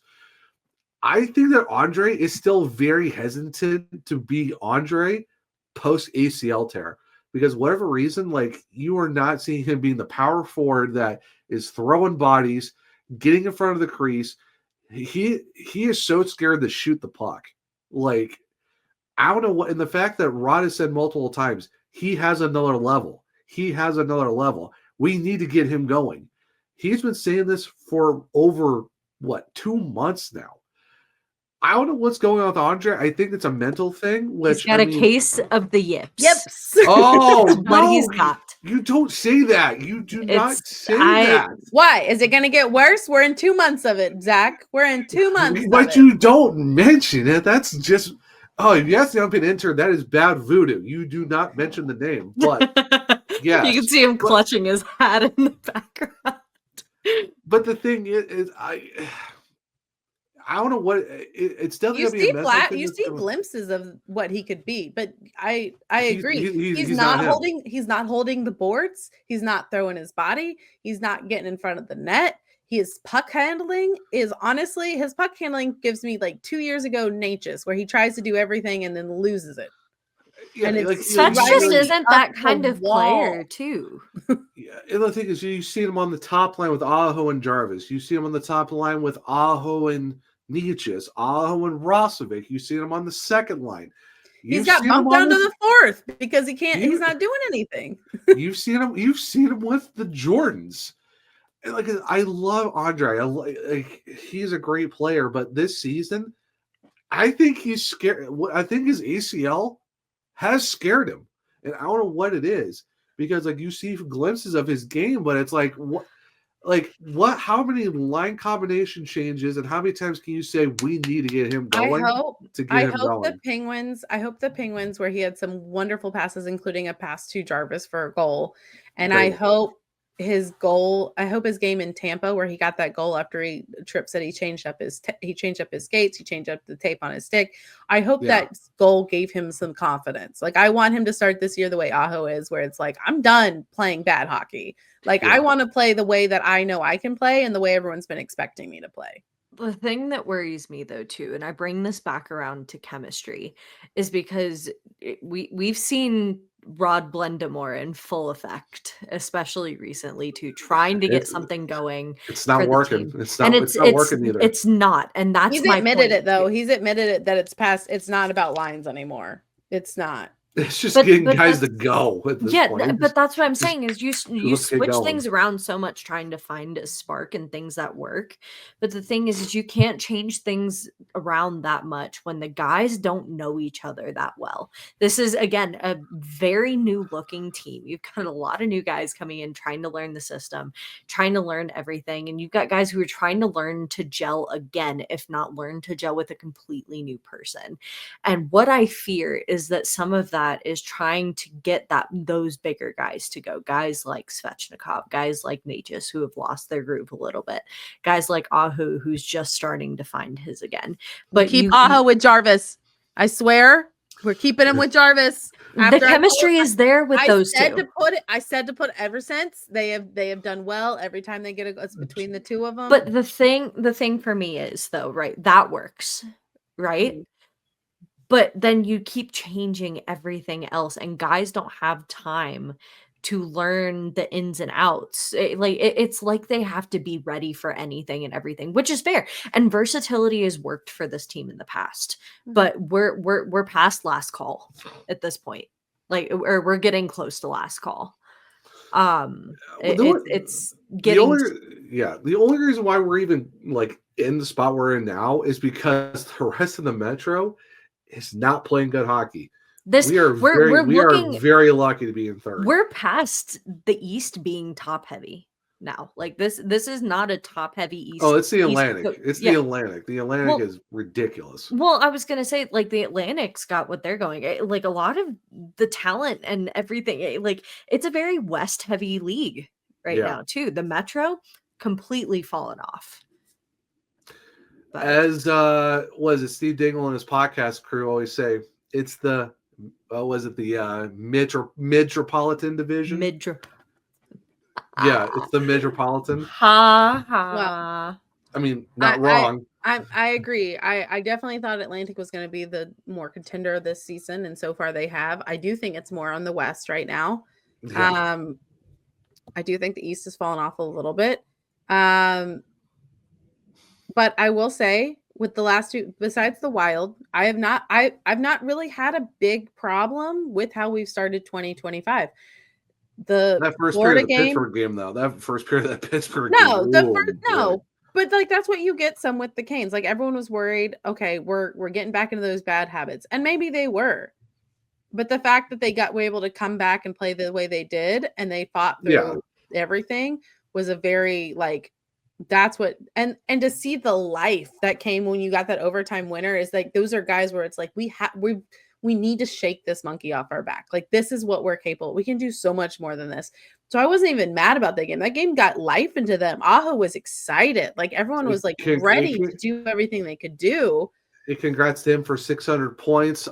Jarvis with 100 assists. And the fact that Sebastian Aho joins Ron Francis and Eric Staal to be only guys that have hit 600 plus in franchise history. But since relocation, it's Eric Staal and Sebastian Aho.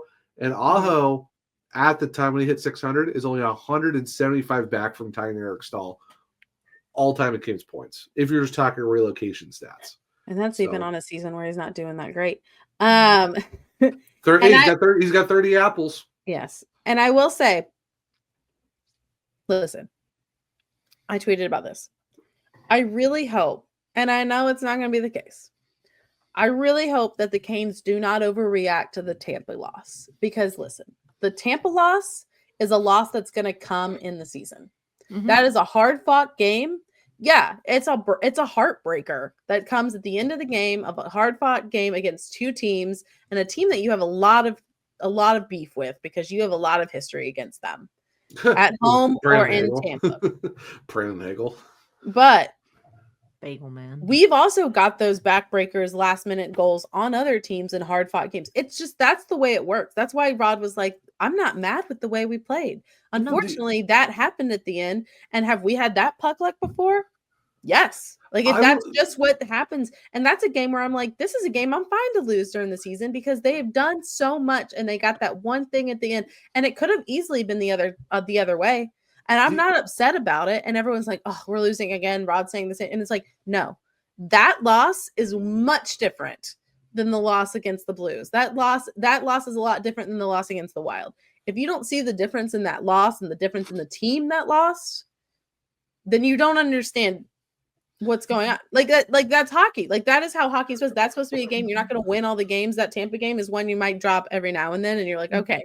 The Wild game, terrible. That should not be what is happening in your season.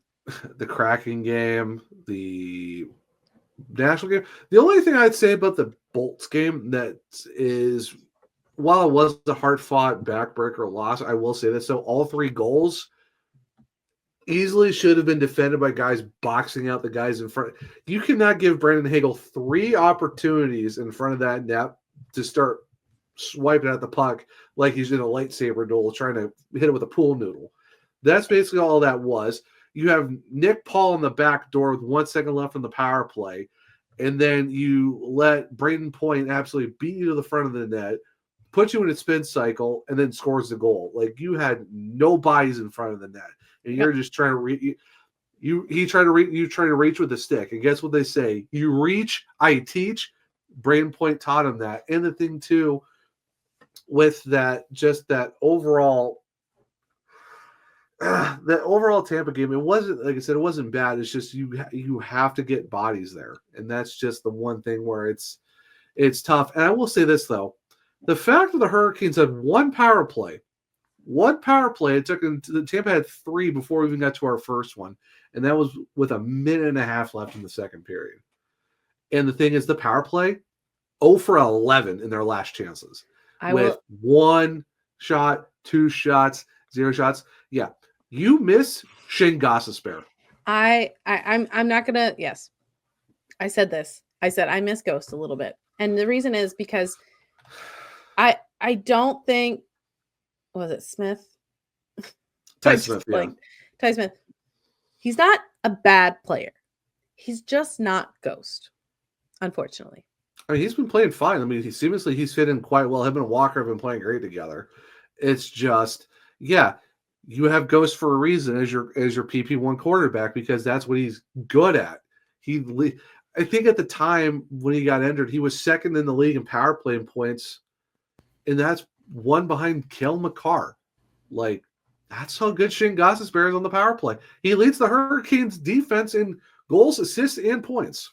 He also has a little bit more defensive awareness than I think Ty Smith does, and Ty Smith just makes a few mistakes on the power play that I don't think Ghost would.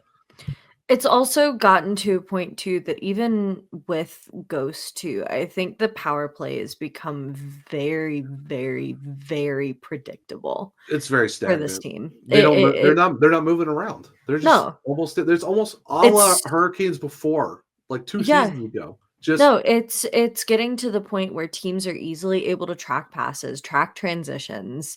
They're not doing it like they're passing the puck. It's a passing drill at this point with defenders in the way. It's almost cardio at this point. Yeah.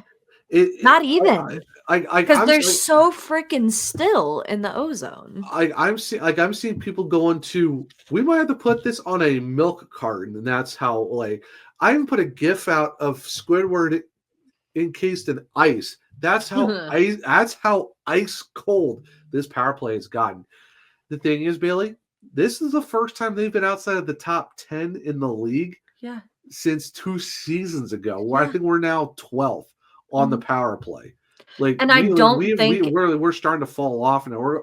We're if we get back into like the teens or like 17, 18, that's back to old Hurricanes power plays where you're just like, all right, let's get these 2 minutes over with because we know it's not going to do very much. I remember clear in my head too the days of wishing we could decline power plays because that's almost what this is reminiscent of, are those days. And it goes further than Brett Pesce and Brady Shea. I think it goes a step beyond that because it's not about the quarterback. It's not about the guy walking the blue line. No, it's just, but Ghost has done so well. Like, he's ignited that power play. That's why he's been so great. And it's crazy to think you look at how it's been going so lately. Like, it's there. We've seen it before. It's just whatever reason, it's just not really working out right now. It's like I said, it's just stagnant. The fact that you had I forget what game, I think it was Minnesota or Pittsburgh. I think it was Minnesota. You had a 4-minute power play and you get one shot on goal in 4 minutes of a power play. What are we doing here? What are we doing here? So I've also noticed that they started to, a lot of their power play was really good when Nate just was on fire. And I see a lot of them trying to feed him for those one-time shots.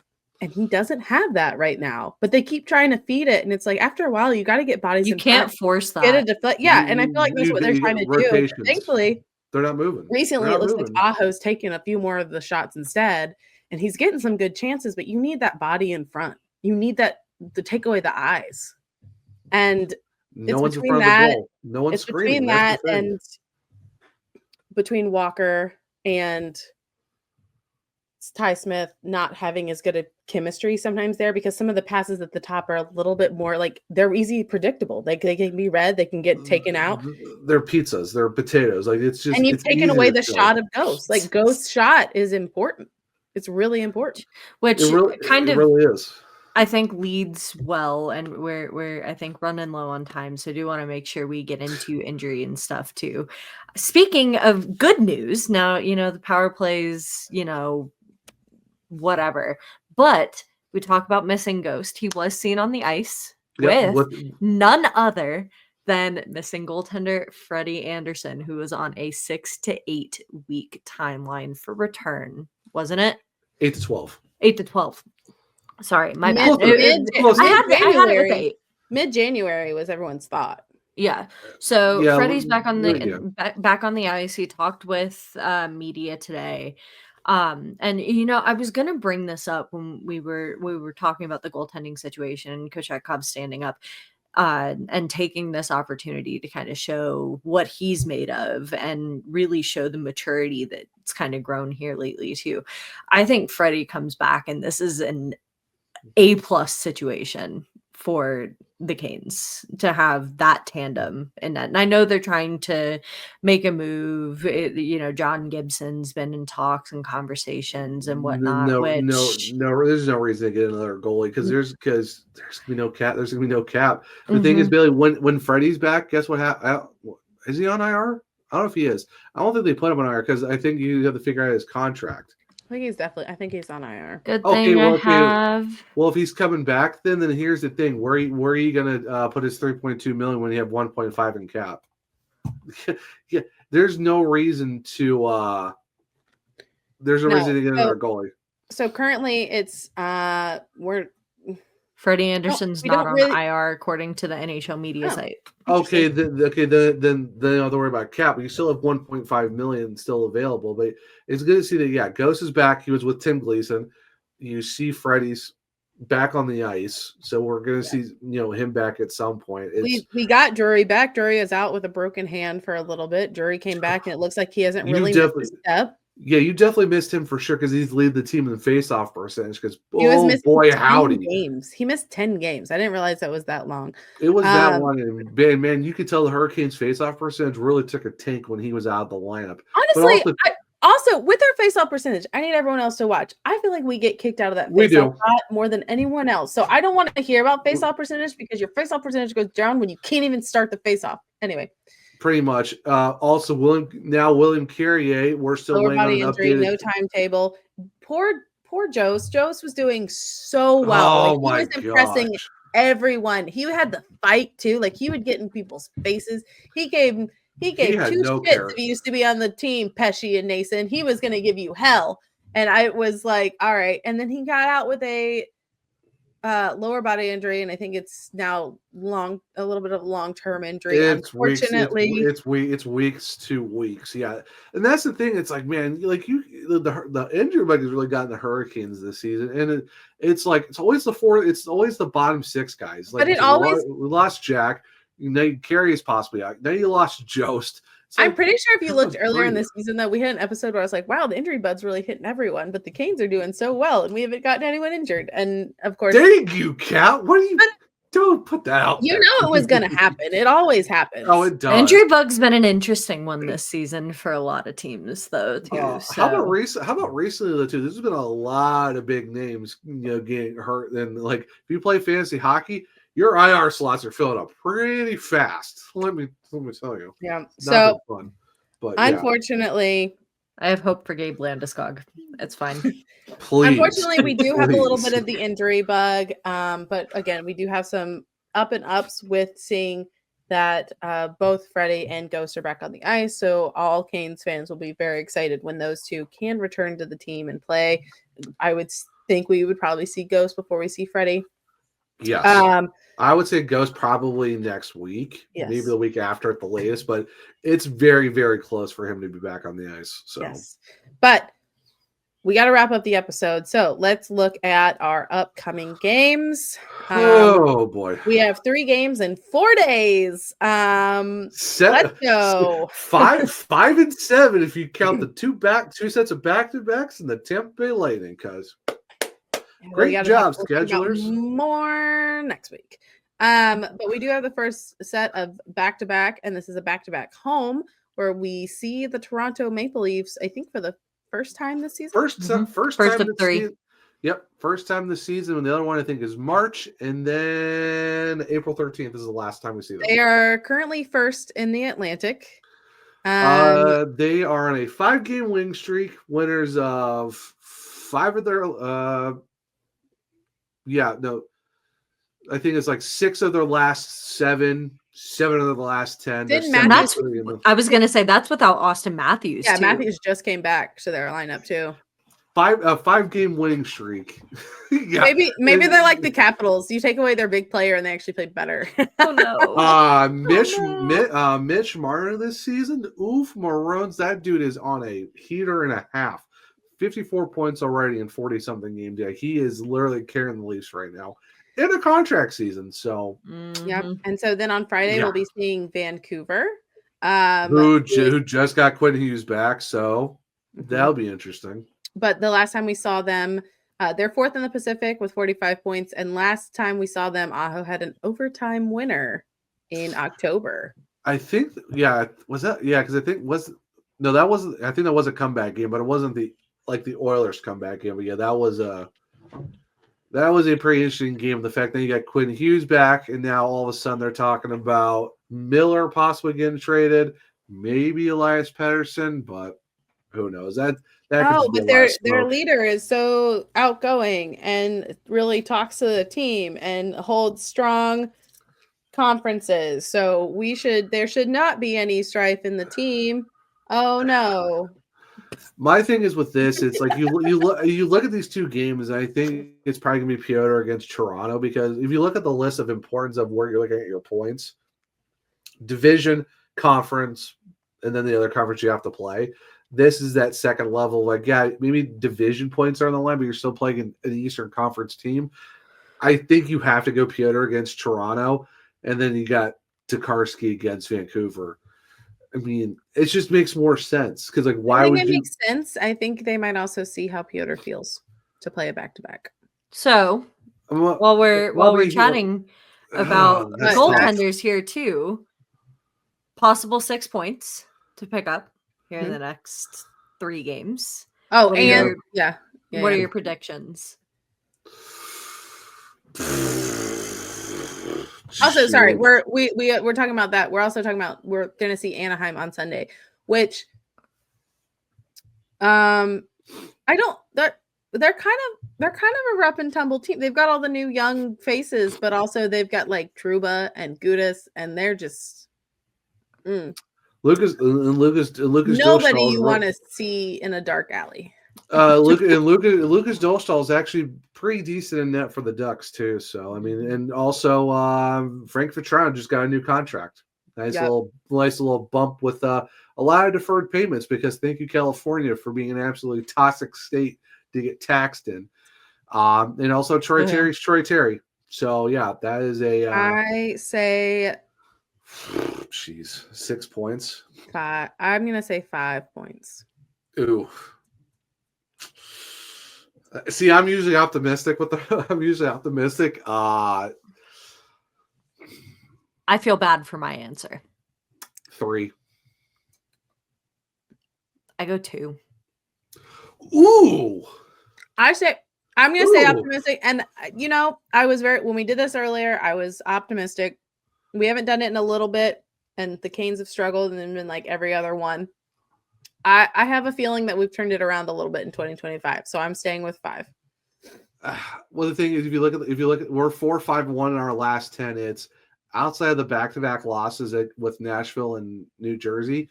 Win, loss, win, loss, win, loss. We are literally going one. We're separated. We're going back and forth. Mm-hmm.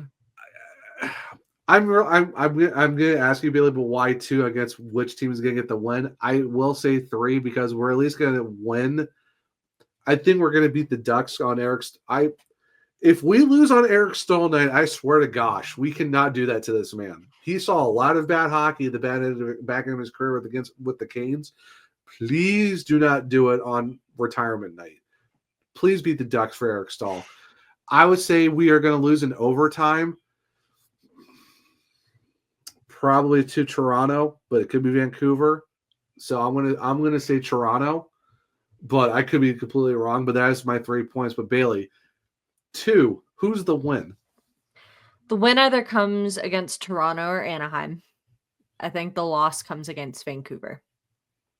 2 points of a possible 6. Oof. I could potentially see 3. I honestly want to say more. Again, I want to say more. I want to for this team. I obviously a little bit of bias here. Like I'd like to see them do well. And honestly, if it happens 3, I think those points come out of either Toronto or Anaheim. If I'm putting my money on stuff, I say they win against Toronto, maybe go into overtime against Anaheim. But honestly, I'm not all that optimistic. Like I said, I'm really optimistic on this team, but right now it's like anything higher than if we get 4, I'll be happy with it. Anything past that, we're just gonna be very lucky. I just think 3 is like worst case. If we get 2, oh boy, that's stay off of Canes Twitter. If it's just 2 out of a possible 6. Listen, I'm sorry. 2025 is my extra optimistic year because of the way we've started it. No, because of the way we started it. Like technically, I'm here for it. Technically, we're 2-2 in January right now. But I personally am not fully counting the Tampa one as a loss. Yes, it is a loss, and I sound like Rod Brindamore at this point. We did not get swept. We did not get swept. And I technically sound like him, but I don't fully count. That was a Canes team fighting.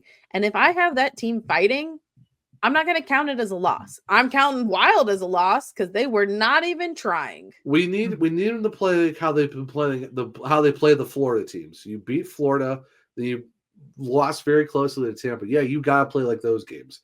If you gotta play those games. You got to play like you did the road trip the first part of the season. Honestly, that 5-1 road trip was actually pretty nice. Yeah, we just need consistent hockey. That's all we ask for. Just please play consistent.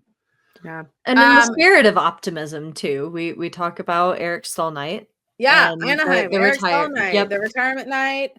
They've got their red carpet event that I'm too poor to go to. Oh yeah, $350 for that. I think what their Canes bash. That's what the Canes bash used to be. Was it like $1,000 now for the Canes bashes?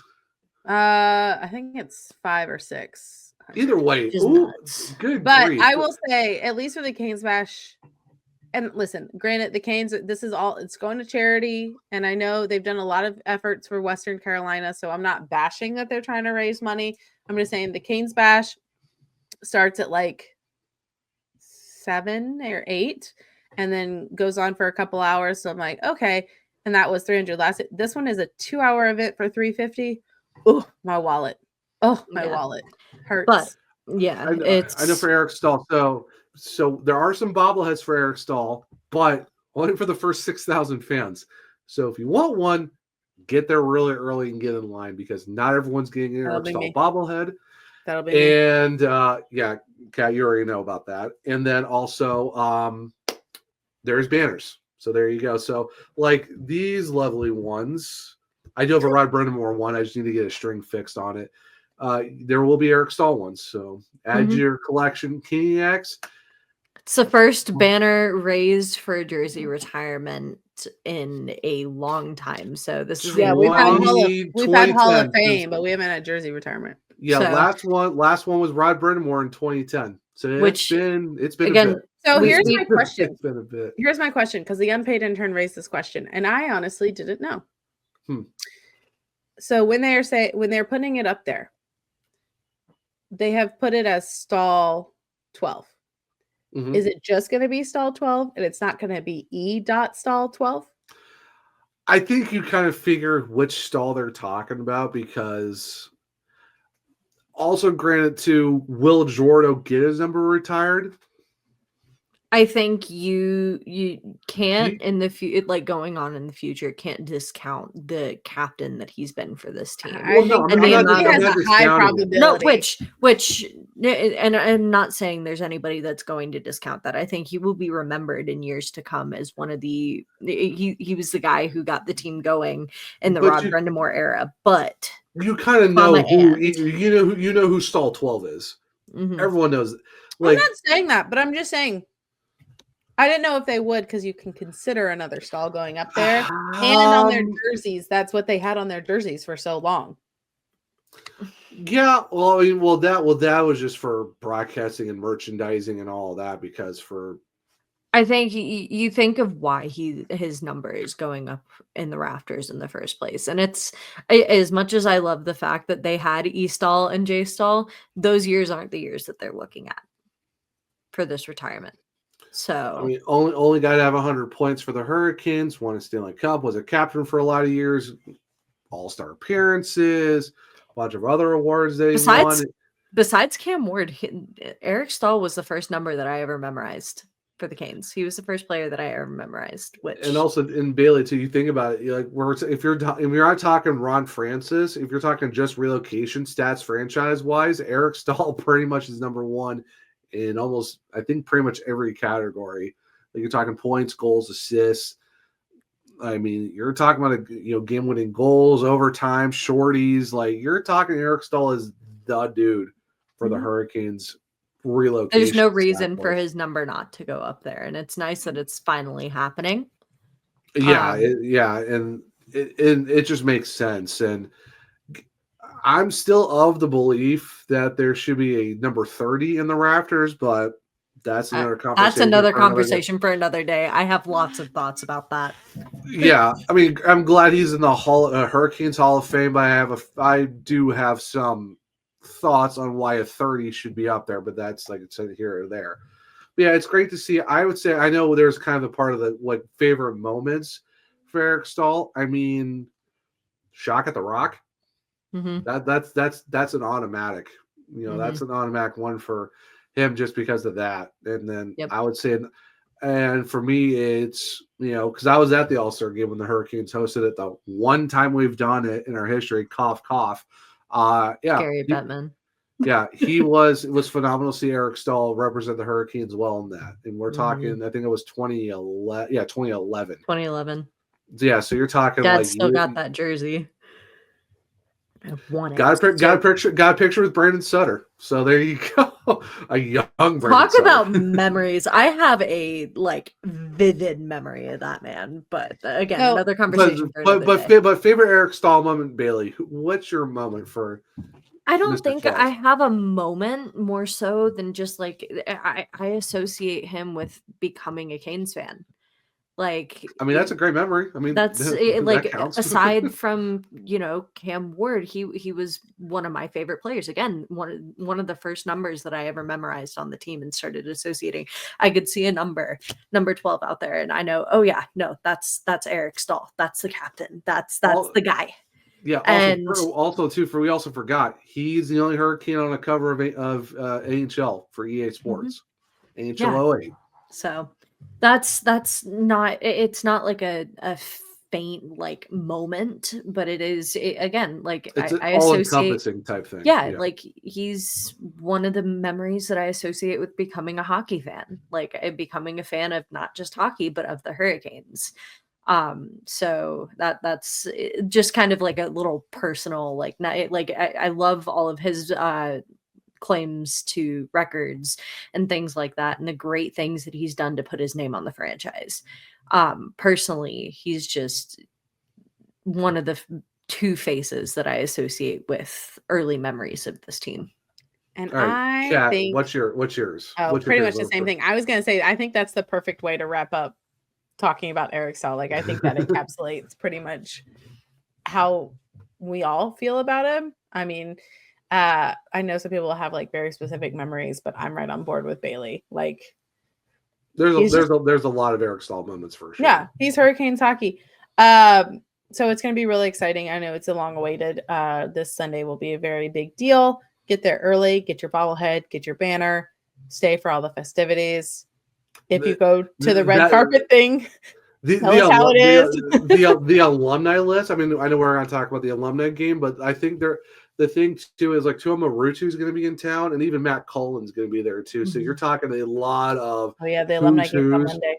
Well, yeah. Well, I'm just talking about for the ceremony for Eric Staal's jersey retirement. You're going to have those guys there as well. So you're talking Brandon Sutter's going to be in town, Tim Brent, Commodore, Glees, Cam Ward. I mean, it's Cam Ward. But for the fact you're going to have Tuomo Ruutu, who hasn't been in Carolina in a very, very long time, and you get Mr. Matt Cullen back too from the you're having the who's who of the 05-06 team basically back. Chandler Rose is going to be there. Rosie, you got Brett. That's a bit of competition now.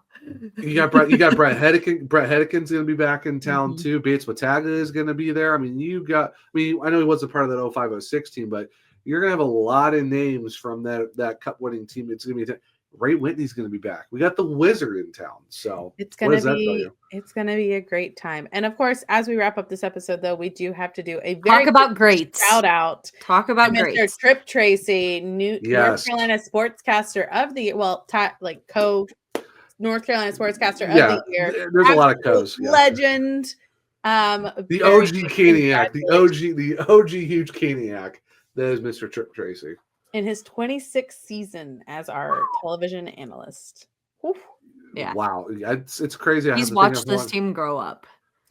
Which I mean, that's why he's a legend for a reason, right? Frost tips and all. He was the one when Svet said, "Should I keep the white tape on my stick?" And he said, "I would. You've been practicing with it." And then Svet got the goal against Tampa. I mean, outside of guessing goaltender interference calls, Tracy's pretty good at what he does. But I have to tune him out when those come up. Because no one knows what it is.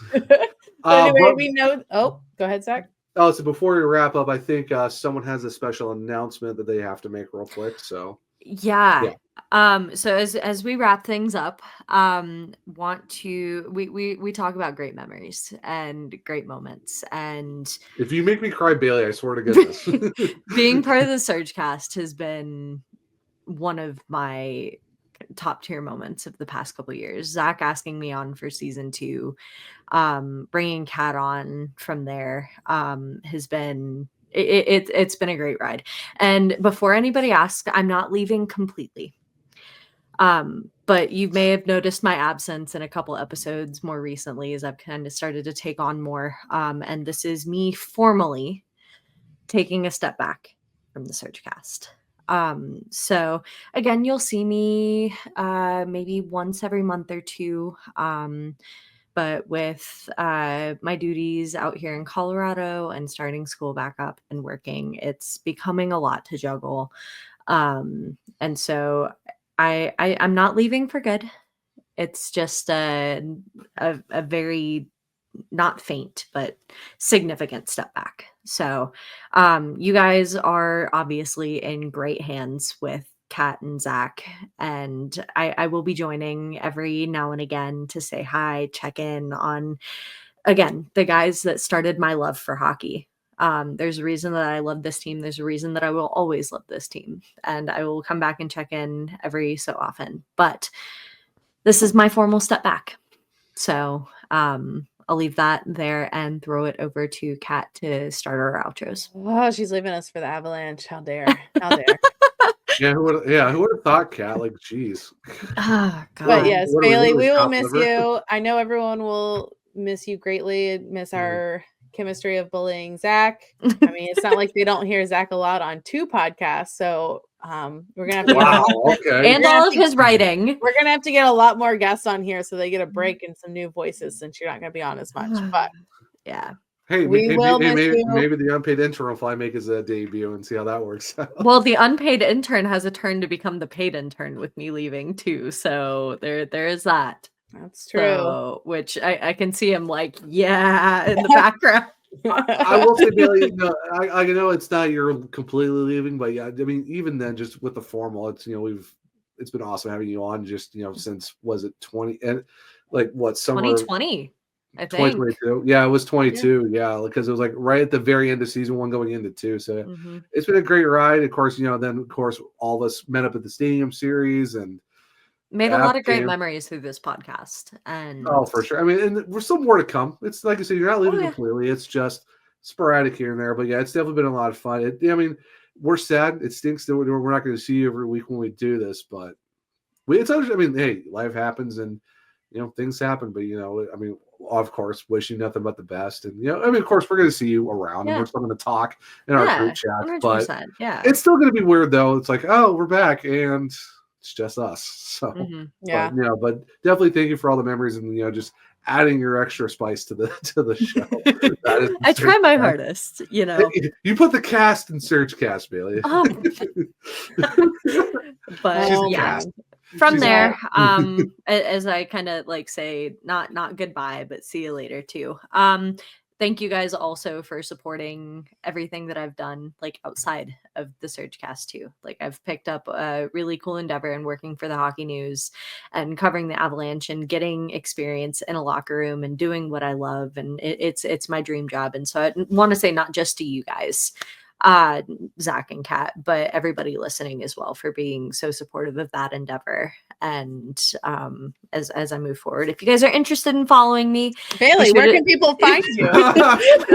If you're interested in following me, you can find me over on X at Bailey Curtis, and that is Bailey with 2 Y's for any articles and live coverage of the Avalanche, quotes, things like that. I've got a lot of cool stuff happening over there. If you're interested for a more personal side of things, you can find me over on Instagram at Bailey Lynn Curtis. If you're looking for where to find my articles so you can still support, even if it's not the Hurricanes, you can find a link to my articles in my bios on my socials. Zach, where can people find you? I mean, if you want to follow me, I guess. Because apparently it's too much for just 2 podcasts. 2 podcasts, all these articles. Yeah, I know. It's not like I'm trying to make hockey my full-time job or anything. Who knew? One True Zach on X. Just for the sake of Bailey's kind of last-ish show. It's O-N-E True Zach. It's spelled out. It's not number 1. I'm also on Blue Sky at the Zachary Martin. I do have link trees in both my bios where you can check my articles at the Hockey Writers. So just go to thehockeywriters.com and check that out. And obviously, gotta plug Locked on Hurricanes, L_Hurricanes on Twitter, or Locked on Hurricanes on all podcast platforms. Your daily show 5 days a week covering your 2016 Stanley Cup champions. Kat, where can people find you and the podcast and the network? Make you do all of them tonight. All right. I'm joking. The hockeypodcastnetwork.com, THPN, really great group. Podcasts for everything. We even got Terry Ryan from Shoresy. He's a guy's own show. He's up to like 250 something now. Yeah, big thank you to Dylan and Kyle for bringing us on. We're on, I think, our second season with these guys, so could not ask for a better network to work with. So big shout out to them. Like I said, hockeypodcastnetwork.com, THPN for all the promo codes with all the stuff we got going on with those guys. Check them out. Podcast for every hockey team, even college hockey too. So check them out. Okay, now, Kat, it's up to now. Over to you. All right. Now that he's done plugging his 98 things. Hey, if you're looking to follow the Surgecast, well, hi, you've already found us, but maybe you haven't found our socials. You can check us out on X, Blue Sky, Instagram, and YouTube at the Surgecast. And our wonderful unpaid intern has also added us to TikTok. We are in full denial that will be going away in 10-ish days. So it is at the Surgecast on TikTok. Okay, I have to ask, why the dot though? Like, did somebody beat us to the name, or is that just how it works? Because I'm not on TikTok, so I have no idea. Oh, I don't know. That's up to the